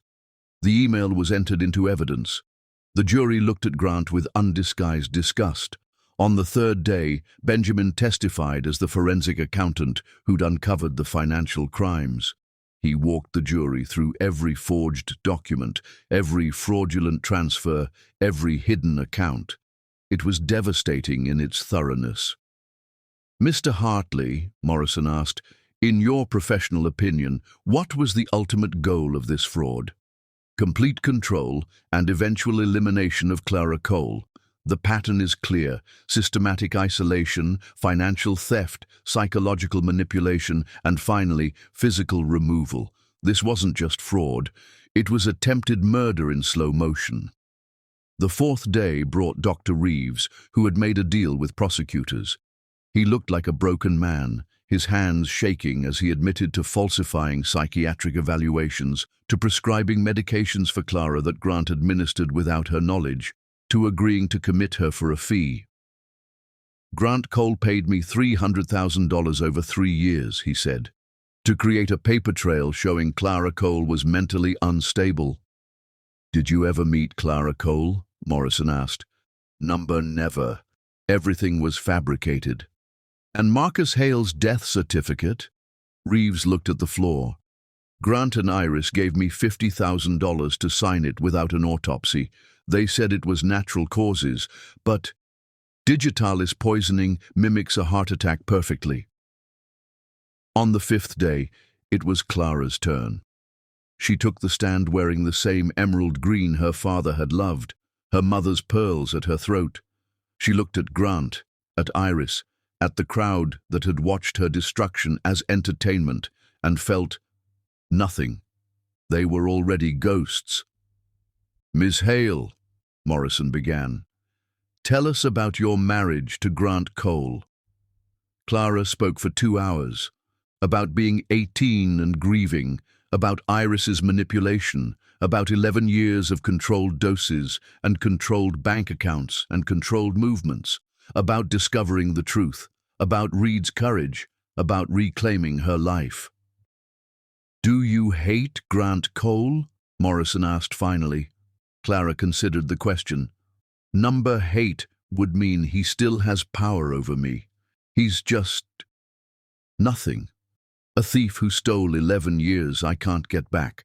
But I have the rest of my life, and Reed has his whole life, and we're free. That's all that matters. Ashford's cross-examination tried to paint her as bitter, vindictive, possibly unstable as Grant had claimed. "Isn't it true you're in a relationship with Benjamin Hartley, the forensic accountant?" "Yes." "Isn't that convenient? You're sleeping with your star witness." Benjamin started to stand, but Clara smiled.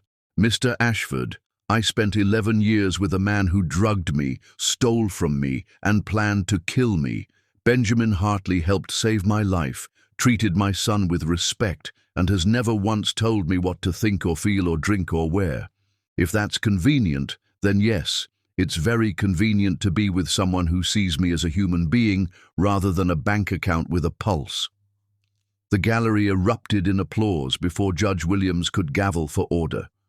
The jury deliberated for exactly 3 hours. On the count of murder in the first degree, we find the defendant, Grant Cole, guilty. On the count of conspiracy to commit murder, guilty. On the count of fraud exceeding $10 million, guilty. The verdicts continued for 20 minutes, guilty on all 37 counts. Grant's face never changed expression, as if he couldn't quite believe that his perfect plan had failed, that an 11-year-old boy and a woman he'd deemed broken had destroyed him. As the bailiffs led him away, he looked at Clara one last time. "You'll fail without me. You don't know how to manage that money." "Watch me," Clara said. Outside the courthouse, Manhattan had never looked more beautiful. Cherry blossoms were beginning to bloom in City Hall Park, and the air held the promise of spring. "Mom," Reed said, "we won." "Yes, baby, we won." Benjamin's arm came around her shoulders, solid and warm and real. "What now?" Clara looked at her son, at the man she loved, at the city that had been her prison and was now her kingdom.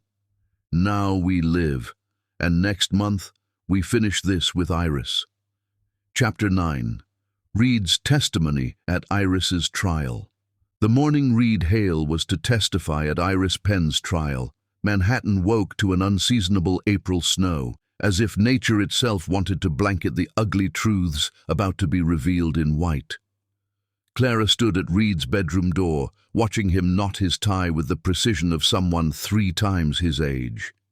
He'd grown 2 inches since Grant's conviction, as if removing that weight had literally allowed him to expand. "You don't have to do this," she said for the 100th time. Reed's hands never paused. "Yes, I do. Iris killed Grandpa. She destroyed you for 25 years. Someone needs to tell the truth about what she is." Benjamin appeared in the doorway with coffee and hot chocolate. In the month since Grant's conviction, he'd essentially moved in, though they maintained the fiction of his own apartment. Reed had already started calling him Ben, though never Dad. That word had been poisoned beyond redemption. "The car's here," Benjamin said. "Morrison's already at the courthouse. He says Iris's lawyer is planning something." "Let them plan," Reed said, picking up his evidence notebook. The ride to the courthouse was quiet. Clara held Reed's hand while Benjamin drove, taking the long way to avoid the worst of the photographer gauntlet. But they were still waiting, dozens of them, shouting questions. "Mr. Hale, Reed, how does it feel to testify against your grandmother?" Reed stopped so suddenly that Clara nearly stumbled. He turned to the nearest reporter, his young face composed. "She was never my grandmother. Grandmothers bake cookies and tell stories. Iris Penn poisoned my grandfather with foxglove tea and counted his money while he died. If you're going to report this story, at least get the facts right." The reporters fell silent, then erupted in more questions, but Benjamin was already guiding them inside. Courtroom 318 looked the same, but felt different. Grant's absence changed the energy. Iris sat alone at the defense table, her beauty somehow sharper without his bulk beside her. She wore pearl grey, her hair in a French twist, every inch the grieving widow rather than the black widow she was. Her lawyer was new, Jameson Clark, known for getting guilty clients reduced sentences through jury manipulation. All rise for Judge Patricia Williams. The same judge, thank God. She'd seen through Grant, she'd see through Iris. "Mr. Morrison, is the prosecution ready to continue?" "We are, Your Honor. We call Reed Hale to the stand." Reed walked to the witness box with his notebook, his phone, and a small leather journal Clara didn't recognize. He'd already been sworn in during Grant's trial, so he simply sat, adjusted the microphone, and waited. "Reed," Morrison began, "you testified at Grant Cole's trial about the conspiracy between him and Iris Penn. Today, I want to focus specifically on Iris Penn's role. Can you tell us about the first time you realized she was dangerous?" Reed opened his notebook. "December 15th, 3 years ago. I was 8. I heard her on the phone in the garden. She said, 'Marcus was easier to kill than my first husband. At least Marcus trusted me.' She was laughing." Iris's lawyer objected immediately. "Hearsay, Your Honor." "It's not hearsay if I have the recording," Reed said calmly, pulling out his phone. Morrison smiled. "Your Honor, we'd like to enter into evidence audio file 37B, recorded by Reed Hale on December 15th, 3 years ago." The recording played through the courtroom speakers, Iris's voice clear and amused. "Marcus was easier to kill than my first husband. At least Marcus trusted me. Richard fought the digitalis, took 3 doses before his heart finally stopped. Marcus only needed 1 in his evening tea." The jury looked horrified. Several people in the gallery gasped. "Reed," Morrison continued, "when did you start recording Iris Penn?" "After I heard that call. I saved my allowance for 3 months to buy recording devices. I knew no one would believe an 8-year-old without proof." "And what did you discover?" Reed opened the leather journal. "This was my grandfather's, hidden in the wine cellar. Iris didn't know about it." He began reading. "March 2nd, the year he died. Iris is poisoning me. I can feel it. The weakness, the chest pains, just like her first husband's symptoms. Changed my will in secret. If I die, investigate her." "Objection!" Clark was on his feet. "This journal hasn't been authenticated." "I can authenticate it," Dorothy Chen called from the gallery. "That's Marcus's handwriting. I saw it every day for 22 years. Judge Williams nodded. "I'll allow it." Reed continued reading entries, each more damning than the last. Marcus had discovered Iris's affair with Grant, her first husband's suspicious death, even evidence that she'd killed a boyfriend in college, made to look like a suicide. "She's a serial killer," Reed said simply. "She targets wealthy men, marries them, then kills them when she's secured the inheritance." "That's a serious accusation," Morrison said. "It's not an accusation. It's a pattern." Reed pulled out a chart he'd made. 4 dead men, all wealthy. All died of heart conditions within 2 years of marrying Iris Penn. Combined inherited wealth, approximately $73 million. The courtroom was silent. Clark's cross-examination was vicious, even for a defense attorney going after a child. "You hate Iris Penn, don't you?" "I don't hate her. I understand her." "What does that mean?" Reed looked directly at Iris. She was broken young, like my mom, but instead of surviving it, she let it turn her into a monster. She decided that if the world hurt her, she'd hurt it back, one dead husband at a time.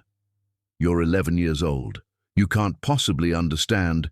I understand murder, Reed interrupted. I understand theft. I understand that she looked at my 4-year-old mother and saw another victim to create, another life to destroy. I understand that she would have killed my mother too, eventually, after she'd squeezed every penny from her. Clark tried another approach. Your mother is in a relationship with Benjamin Hartley, correct? Yes. And you like him. He's the first adult man in my life who's never lied to me. Don't you want a father figure? Reed laughed, sharp and bitter. I had a father figure.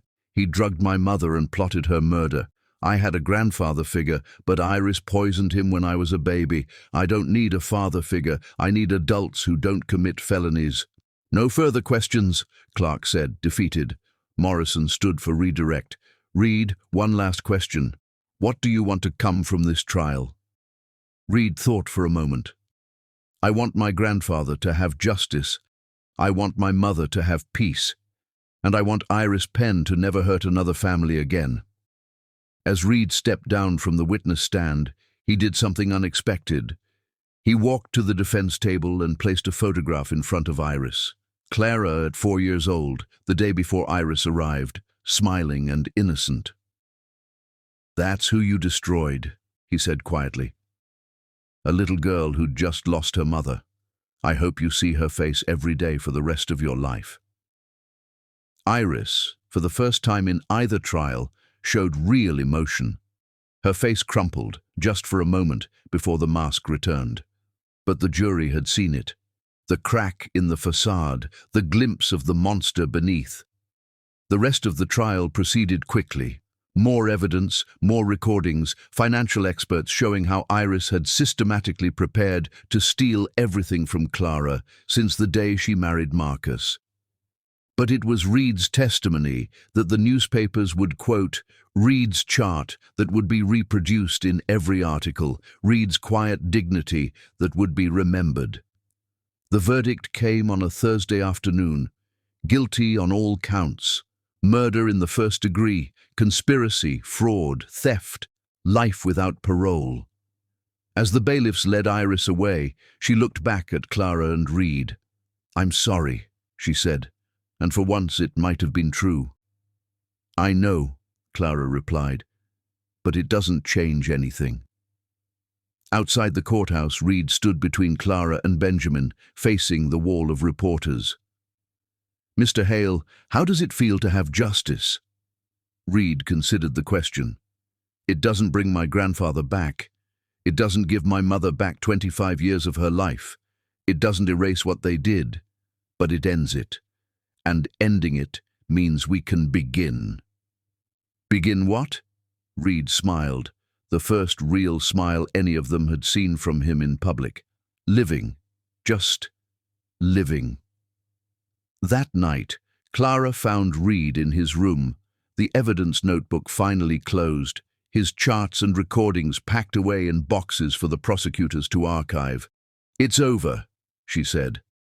The trials are over, Reed corrected. The rest is just beginning. Clara sat beside him. Are you okay? I'm 11 years old, and I just sent 2 people to prison for the rest of their lives. They sent themselves to prison. You just made sure they got there. Reed leaned against her. Mom, I want to change my name legally, not just back to Hale. I want a new middle name. What name? Marcus. Reed Marcus Hale, for Grandpa. Clara kissed the top of his head. He would be so proud of you. I know, Reed said quietly, but I wish I could have saved him too. Chapter 10. Justice and Love. 6 months after the trials ended, Clara stood in the museum's grand hall, watching her son teach a group of children how to read Braille beside the man who had saved them both. The Foundation's new initiative, Art Education for Visually Impaired Children, had been Reed's idea, but it was Benjamin who'd made it real, using his connections in the disability community to find teachers, develop programs, create something beautiful from the ashes. "Mom!" Reed called, his face bright with joy. "Mira just read her first complete sentence in Braille." Clara crossed to them, watching the little girl beam with pride. Benjamin's hand found Clara's automatically, and she felt that familiar warmth spread through her chest. Morrison's voice interrupted them. "Clara, Reed, might I have a word?"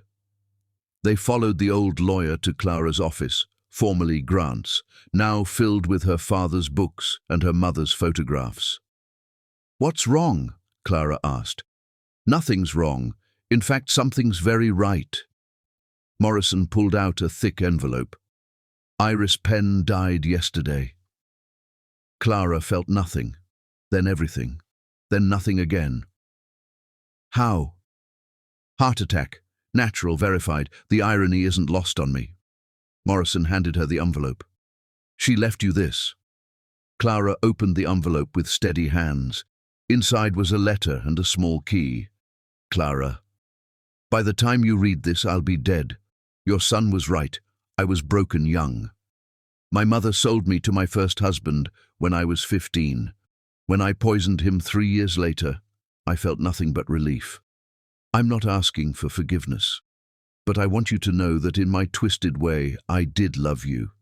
You were the daughter I never had. I destroyed you trying to protect you from becoming me. The key is to a storage unit in Queens. Everything I stole, everything of your mother's I hid, everything of your father's Grant didn't know about. It's all there. Your son is remarkable. Protect him. He's going to change the world. Don't become me. Remember me as a cautionary tale. Iris." The storage unit was like stepping into Clara's childhood. Her mother's jewelry, wedding dress, her father's first editions, photographs, home videos, even Clara's baby clothes. "She kept everything," Benjamin said, amazed. "She stole everything," Reed corrected, "but at least she preserved it." That evening, as they sorted through boxes, Reed suddenly said, "You should get married." Clara and Benjamin both froze. "Reed," Clara began, "I'm serious. You love each other. Just make it official."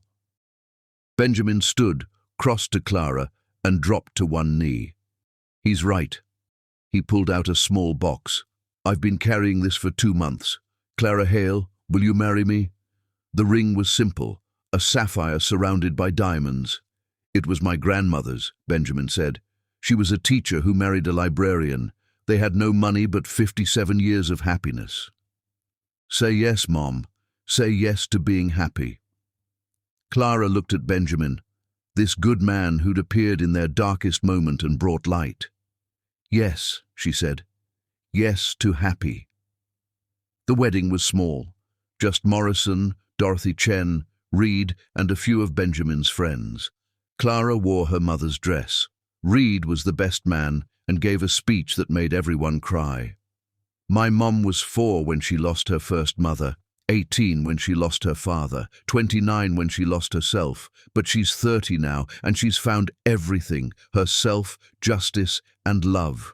Benjamin isn't my father. I had one of those and he was terrible. But Ben is my family, and that's better." As Clara and Benjamin danced their first dance, Reed played piano, not a sad song but something bright and hopeful and new. Grant would die in prison 15 years later alone. Iris was already gone, but Clara, Benjamin, and Reed were alive, together, and free. And in the end, that was the only justice that mattered. The end.